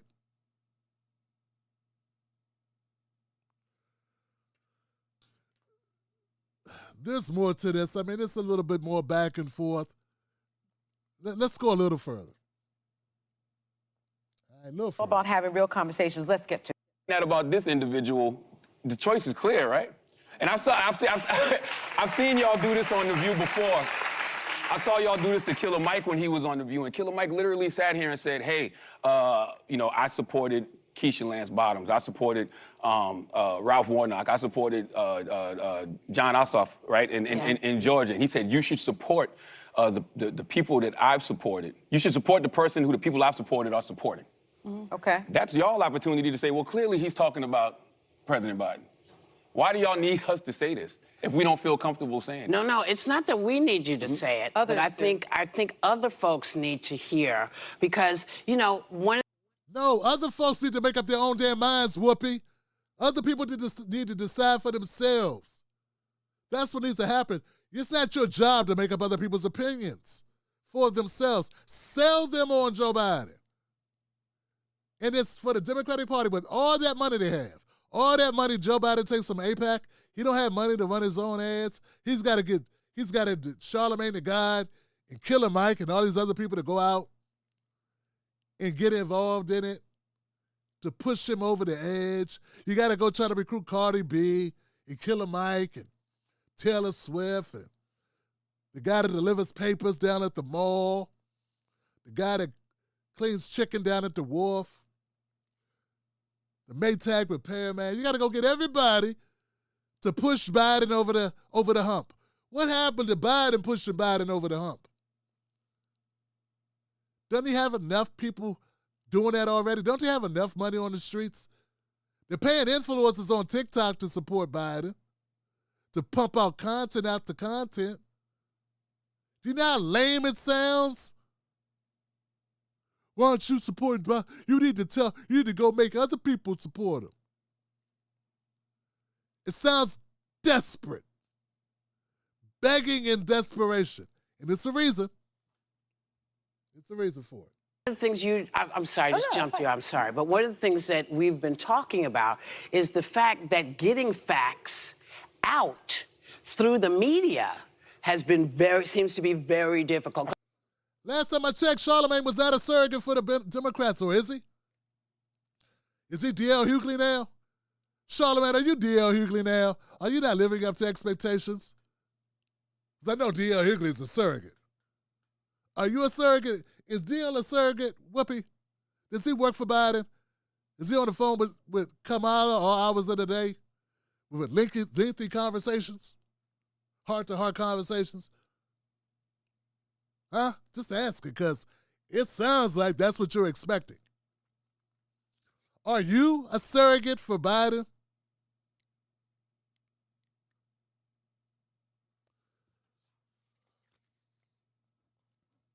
I feel like I just spewed some facts. Yeah. Yes, but an we endorsement need you to from do you it would on your matter. show. Well, the reality is I think both candidates. Charlamagne the guy the Breakfast Club brings on Democrats who are surrogates. Look, let's be clear here, man. Oh, we into it now. Let's be clear. The Breakfast Club is a radio station, right? Program. They invite guests on. Some of those guests are surrogates of the Biden thing, like Bakari Sellers, right? He comes on, he does this. They had Jasmine Crockett on. Jasmine Crockett comes on, and she does this. They had on countless other Democrats. Jamal Bowman, right? Whatever. Who won't come back on this show because I'm going to ask you hard questions, Jamal. Don't even respond to me now. Used to be my homie, now you don't know me. Used to be my homie, now you don't know me. Now you act like you don't know me. Yeah, that's what it was. But anyway, so why is it that this program, which is a separate entity, it's not run by the DNC, Charlamagne is not employed by the Democratic Party, why are you sounding like he owes like and the Democratic Party should be able to control his platform and he should become a spokesperson. Is that what you're saying? And if that's what you're saying, fuck you.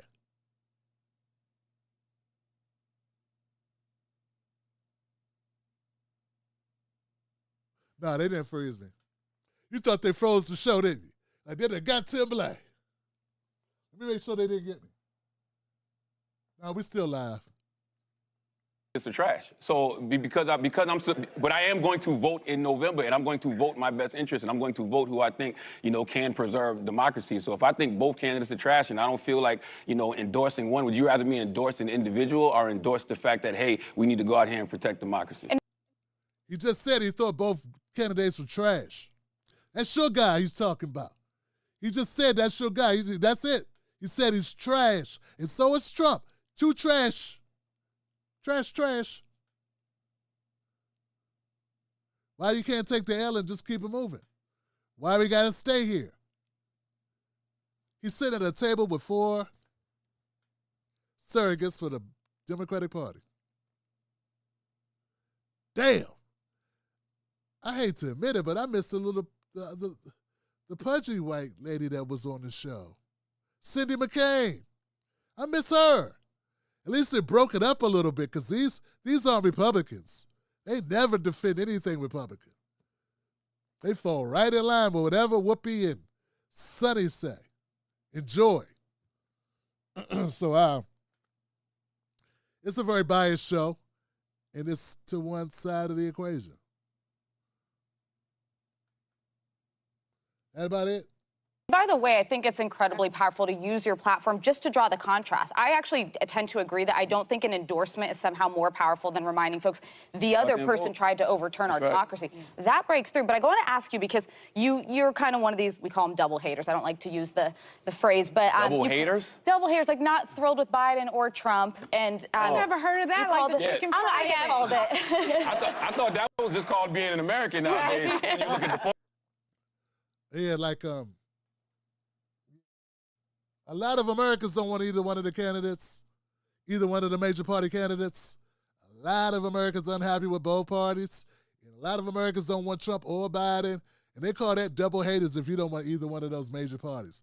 They don't even consider that you might like a Dr. West or Dr. Stein or Claudia de la Cruz or RFK Jr. or anybody else who may be running that I don't list here. Or Marianne Williamson or some other person or Cenk Uygur. They don't even consider that possibility. But if you just dislike Trump and Biden, you're called a double hater. I like Charlamagne's comeback there. He said, I thought that was just an American. 45% of America doesn't vote. I just got to keep saying that. Almost half of America doesn't vote. And 70% of America don't want neither one of these candidates running again. So 70% of America, according to your own stats, that voted are double haters. Sounds like somebody's got a case of the truth. All right. The end part of this is interesting because Whoopi Goldberg proves that she's worth every dollar that the DNC spends on her. My point is, listen, I don't know if it's because he's old or people are mad. I don't know why Democrats are mad at him, but I know I'm better off. You don't know why? Let me name some things for you, Whoopi, since you don't know. Gaza. That's a lot of Democrats are mad about Gaza, okay? We're funding a genocide right now. You may have heard of it. Black wealth, low as hell, almost non-existent. That's the reason people are mad at him. What has he done about that? 40% of black small businesses went away during the COVID due to the shutdowns, the lockdowns, okay? They haven't come back. Some Americans are upset about that. The price gouging, Whoopi, price gouging that's occurring. Fuck inflation, price gouging. Corporations are running willy-nilly over top of citizens. Household budgets bursting at the seams. Ends not meeting. Pockets full of lint. Bills piling up. Cheese, water, gas, you name it, higher than it was. And they're still talking about supply chains from 2021 that have been repaired, but they're still stacking record profits.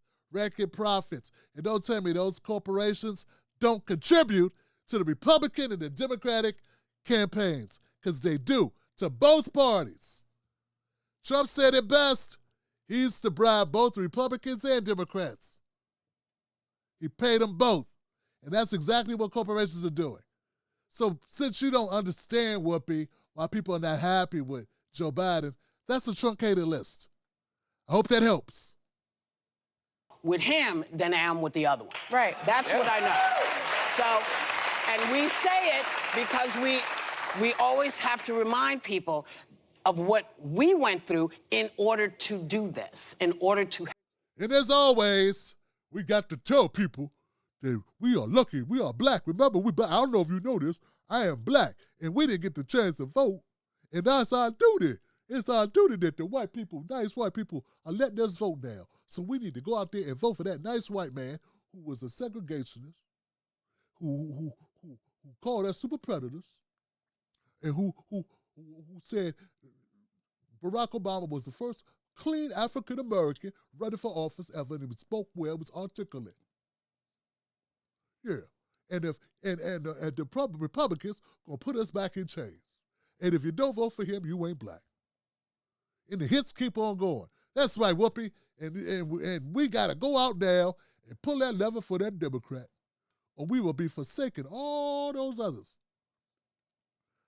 I'm mistaken, right? Because we can go vote for whoever we vote. Like, it was not written. People who got their asses kicked voting, they didn't get their asses kicked voting so that you go out and vote for Biden, so that you could be a part of the process, so that you would have a say, right, Whoopi? Not to go vote Biden, but that they could exercise their right. Right? Because it sounds a whole lot like you and everybody on this panel, except for Charlamagne, are talking about using your vote for Biden and Biden only. You're not talking about just exercising your right to vote. She's going to prove her point. Listen to this. Have this right to vote. And so if you say you're going to vote, then I'm not going to ask any more questions. Not only am I saying I'm going to vote, I'm telling you who the threat to democracy is. Well, listen, we do this every day. We know who the threat to democracy is. And his name is Donald Trump. If you want me to spell that one out. Come on. And one would think, since there's only two, I mean, there's third-party candidates, but, you know. Oh, yeah, there's only beat your behind. I'm just saying, we got to be fair about it. There is. Yeah. See? She doesn't support. Whoopi has never supported a third-party candidate because that ain't where the money at.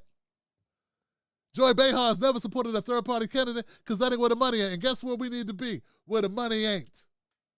Like most things. Like most things. When it's not corrupted by dirty money, it's a lot better for you. And that's what Whoopi is. And I don't care if she is an older black woman. It's the fucking truth. She's a sellout. And that's what she is. Period, point blank. That's it. That's all.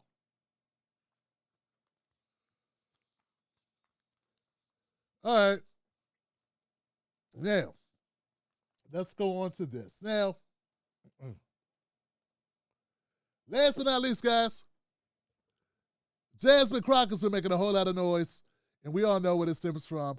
The argument she got into with Marjorie Taylor Greene and the whole phrase that she's trademarked it.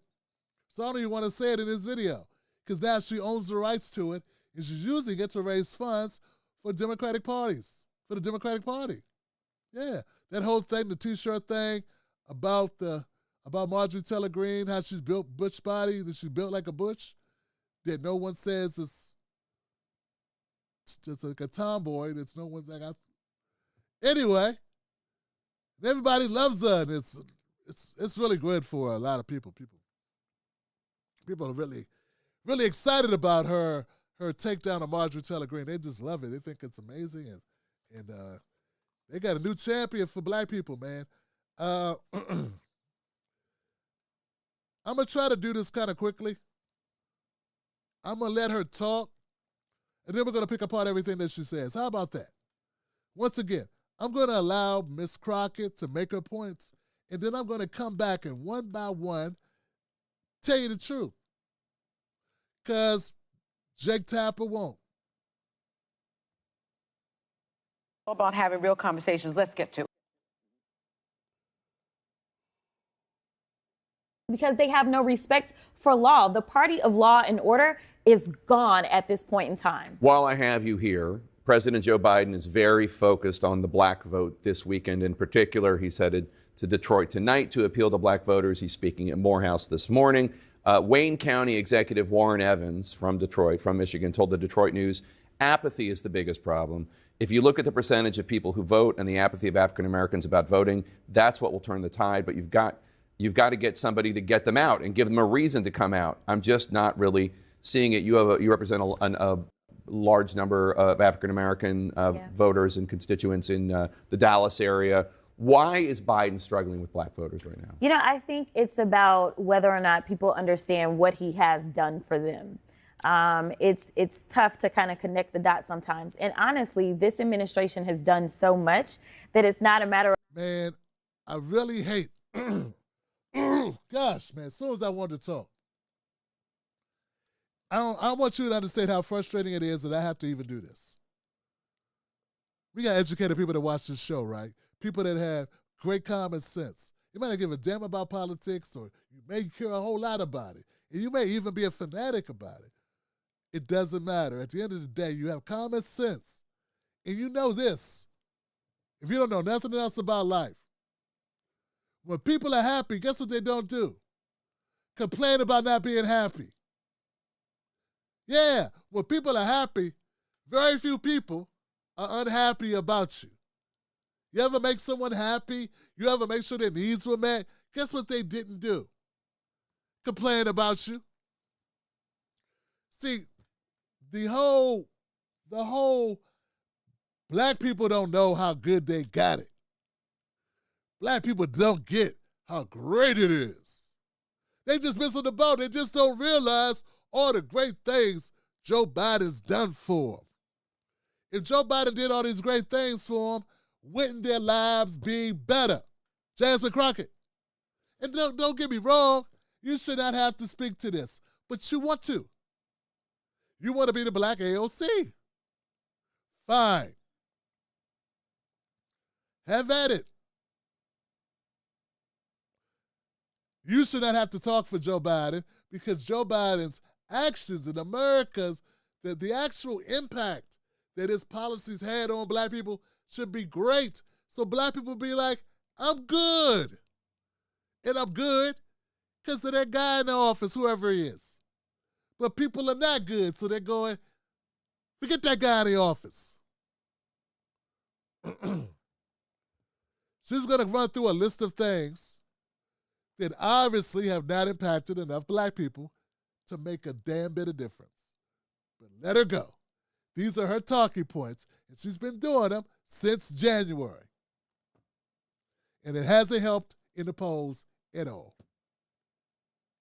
Because they have no respect because they have no respect for law. The party of law and order is gone at this point in time. While I have you here, President Joe Biden is very focused on the black vote this weekend. In particular, he's headed to Detroit tonight to appeal to black voters. He's speaking at Morehouse this morning.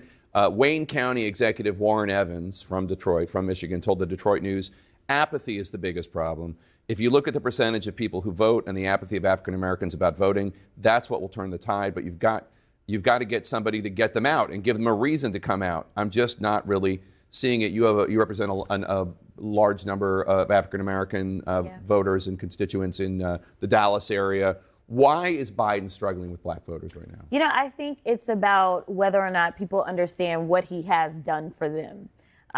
It's tough to kind of connect the dots sometimes. And honestly, this administration has done so much that it's not a matter of, hey, I've got this one thing, and just kind of continually hitting that one thing. They've done so much, but I don't think that the information has been pushed out continually.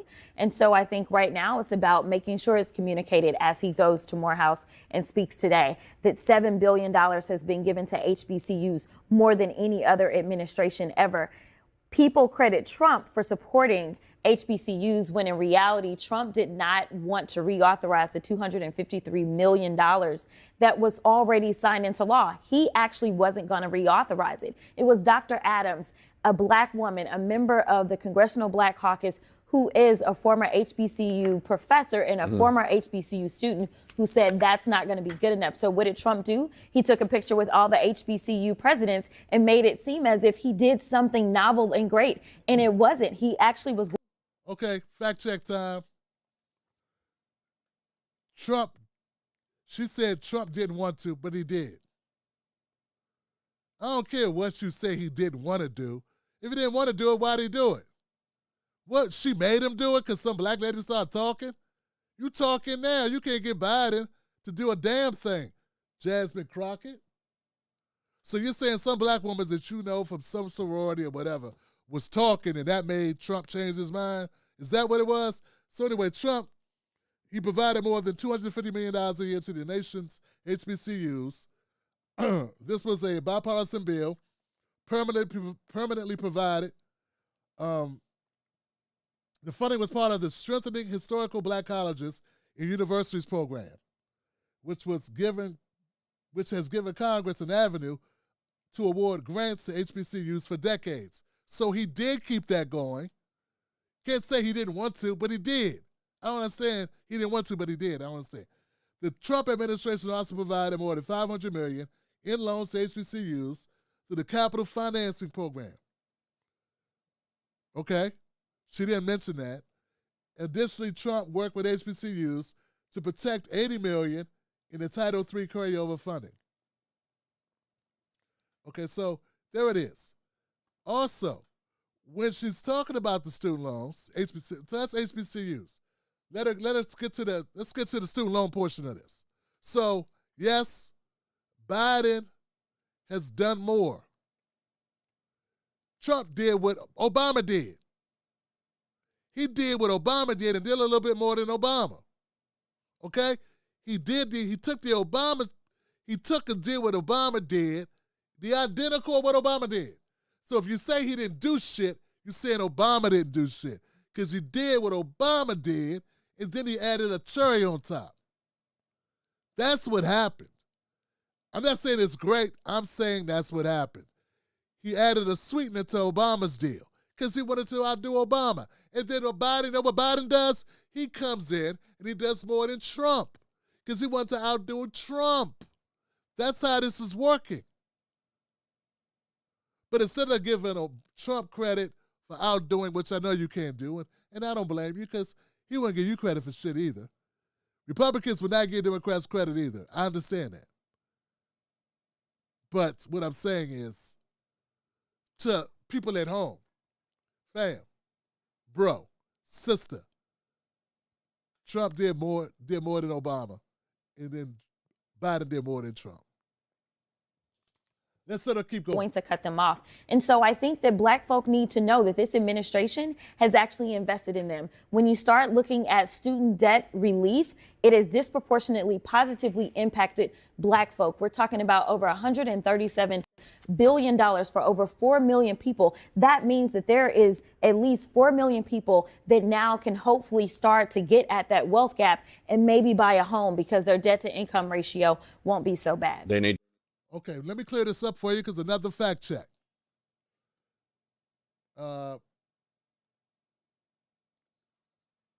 Fact check. Disproportionately helps black people.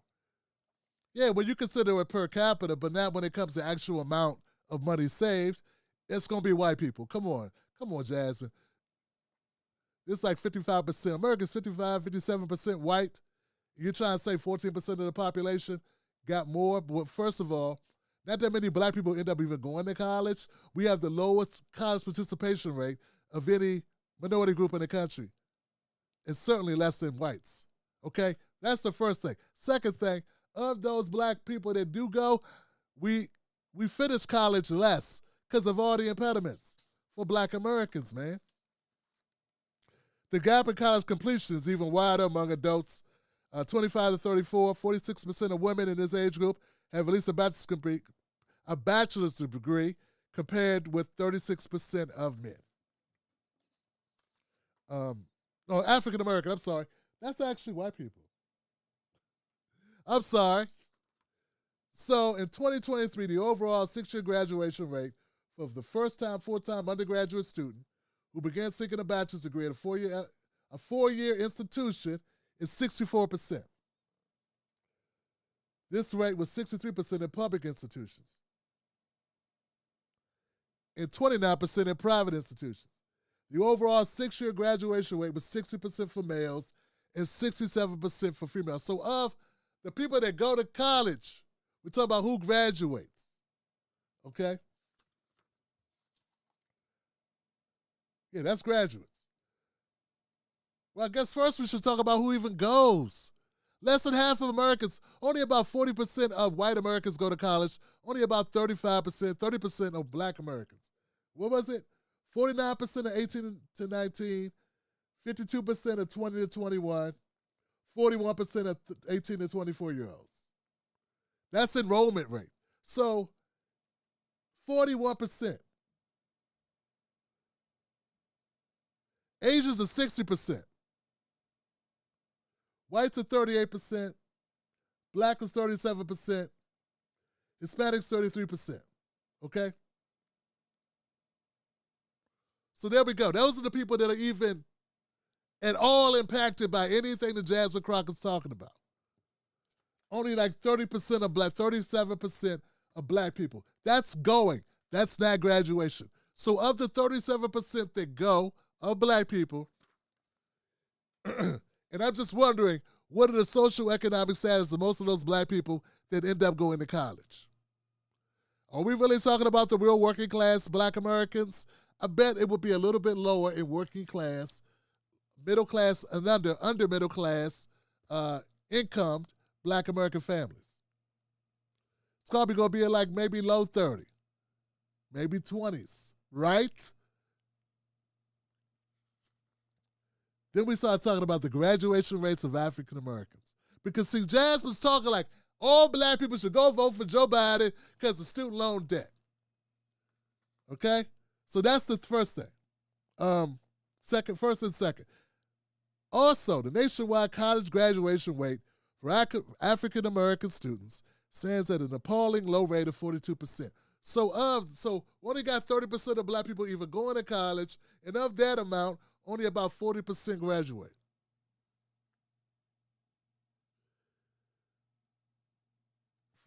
Jasmine Crockett is hoisting Joe Biden on her shoulders and proclaiming how black people should be so excited and so fond of him and so invigorated to go out and vote, so energized because of student debt relief. When I didn't even talk about the numbers about student debt. We didn't even talk about that. Shit, my bad.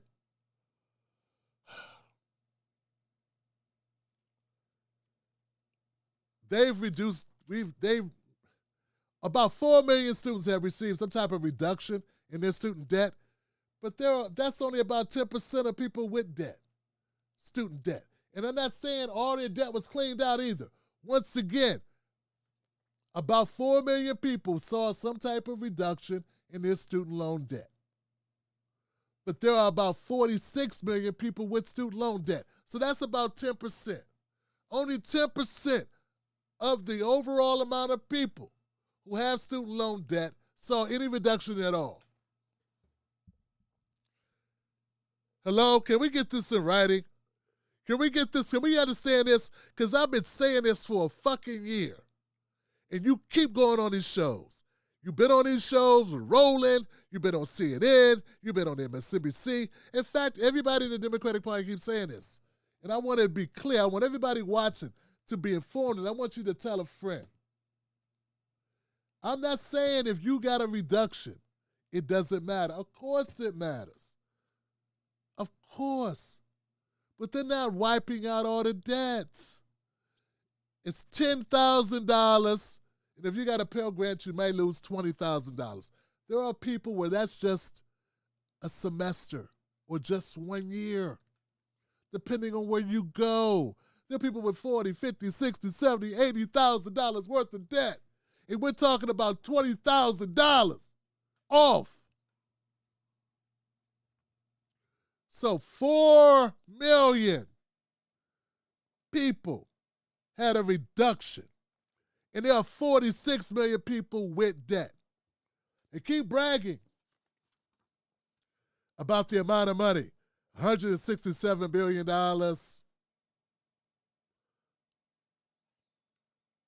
This brings the total loan forgiveness approved by the Biden-Harris administration to $167 billion. Folks, do you know what our overall outstanding loan? It's almost $2 trillion. I don't know if you noticed or not. I know we're talking about numbers that seem really big. And it sounds big when they say, Joe Biden's paid off $167 billion worth of student debt. That sounds big until somebody like Tim Black tells you that there's nearly $2 trillion worth of outstanding student loan debt on the books right now. Trillions are bigger than billions. Okay? And we're almost at $2 trillion. Yes, the Republicans wouldn't let them do certain things. Yeah, okay. But I'm saying, you're selling it like it changed all these lives. And it didn't. For one, not everybody goes to college. For two, even those that went, some of them only had a reduction. Not all wiped out. Some did, and I'm happy for you. I've had people in my comment section say, Tim, it wiped out my debt, man. I'm happy as hell. You should be. But also know why some people are not seeing like the same way as you, because their experience is not your experience. You got a new car, but I didn't. You want me to be happy that you got a car, so happy that I'm energized to support the guy to help you get a car. I mean, good for you. But I want something. You know, I'm on a bus pass. I'm on a bus pass over here. And you got a new car. Is it really rocket science? Do we really have to like help you figure it out? That's the whole thing with this Biden nonsense. If people's lives were better, it wouldn't be such a hard sell. It's a hard sell because people's lives aren't better, because people aren't doing well, because price gouging is killing people, because the people got more jobs, but those jobs suck. And the jobs Joe Biden keeps talking about he made are jobs that were restored or businesses that reopened after COVID. You lost your job because the business closed, because of the shutdowns, the mandatory shutdowns. And when those jobs reopened after the shutdowns were over, Joe Biden counted that as a new job. Well, that ain't nothing but the same job that's reopened. You put on the same apron that you had on before the shutdown came.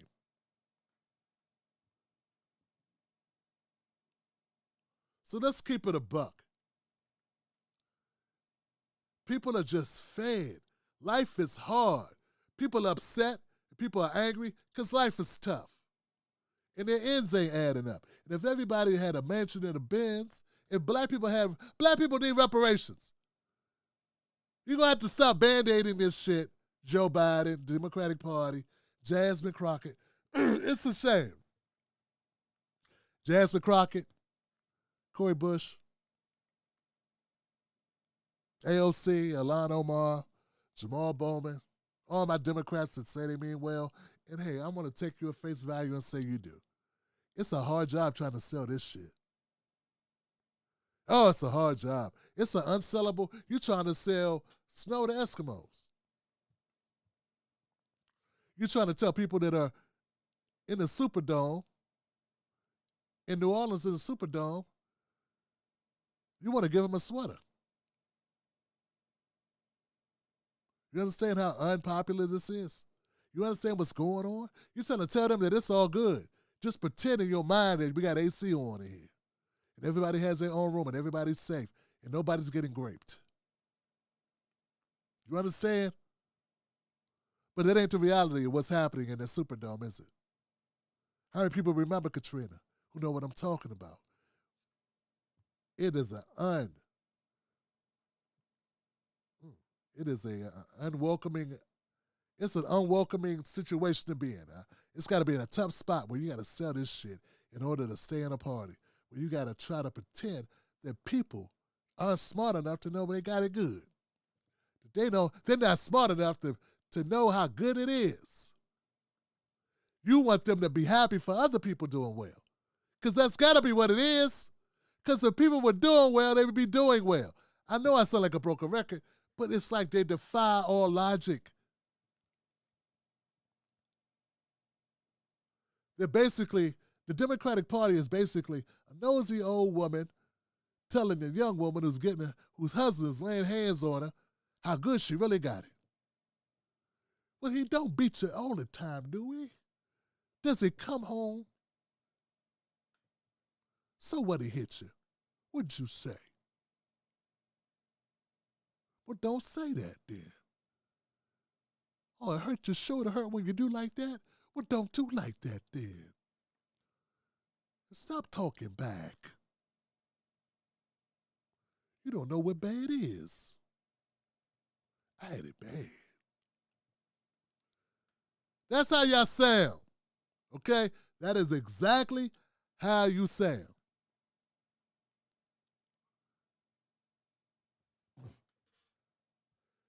The reason why, like, I went after Jasmine Crockett on this issue with the whole thing with the shirt, Mary Tyler Moore, whatever her name is. Look, not because I like Marjorie Taylor Greene, because I can't stand her, but that was not the point. It was under principle, and I also feel like I just see another Kamala being built, another Kamala, who's not. I just feel it. That's all. I feel like another Kamala coming on. Fall in line, blue old Democrat old. And people are falling for it again. And I can't stop it because there's nothing I can do. People are happy. He did that to that white lady. Now she up here talking about student loan debt. And that's got something to do with your mortgage that you can't make. Like that has something to do with the homeless rate, the fentanyl overdose rate, the mass incarceration rates, the tax rates, the gouging at the gas pump and at the supermarket rates. Jesus. So anyway, guys, hey, it is what it is. The Democratic Party has problems because the Democratic Party hasn't solved those problems. And don't tell me it's for a magician to do. And that's why people are choosing the couch. That's one of the reasons. And that's one of the reasons why you have to do more than what you're doing. That's it. And the time for Band-Aids is over. If you can go find money for war, go find money for black people. That's right. And if not, be prepared to take this L. All right, my name is Tim Black. Thank you for tuning into the show, guys. I appreciate you. This is going out tomorrow. Well, it's already out. I'll make some clips and put it out tomorrow and the next day, guys. I hope that people enjoyed the show tonight. If you enjoyed it, really enjoyed it, become a member of the Tim Black Show. Go to jointimblack.com for $5 a month. You can become a member of the show. And I'm going to do exclusive content, too. Trust that. It's just my work schedule has been so crazy. But I will be doing exclusive content for my subscribers. But you know what you get? You get this. I think you get a quality of commentary that you ain't going to get anywhere else. I think that's worth it. So I want to tell you that you're worth it. You are worth it. And I appreciate you watching this show tonight, hopefully in its entirety, and getting a better understanding of what's going on with this political nightmare that we're all dealing with. Hope you find it useful, guys. Nothing but love for you. Thank you to all the people that support this show. You keep me going. And like I always say, don't let nobody take your cornbread.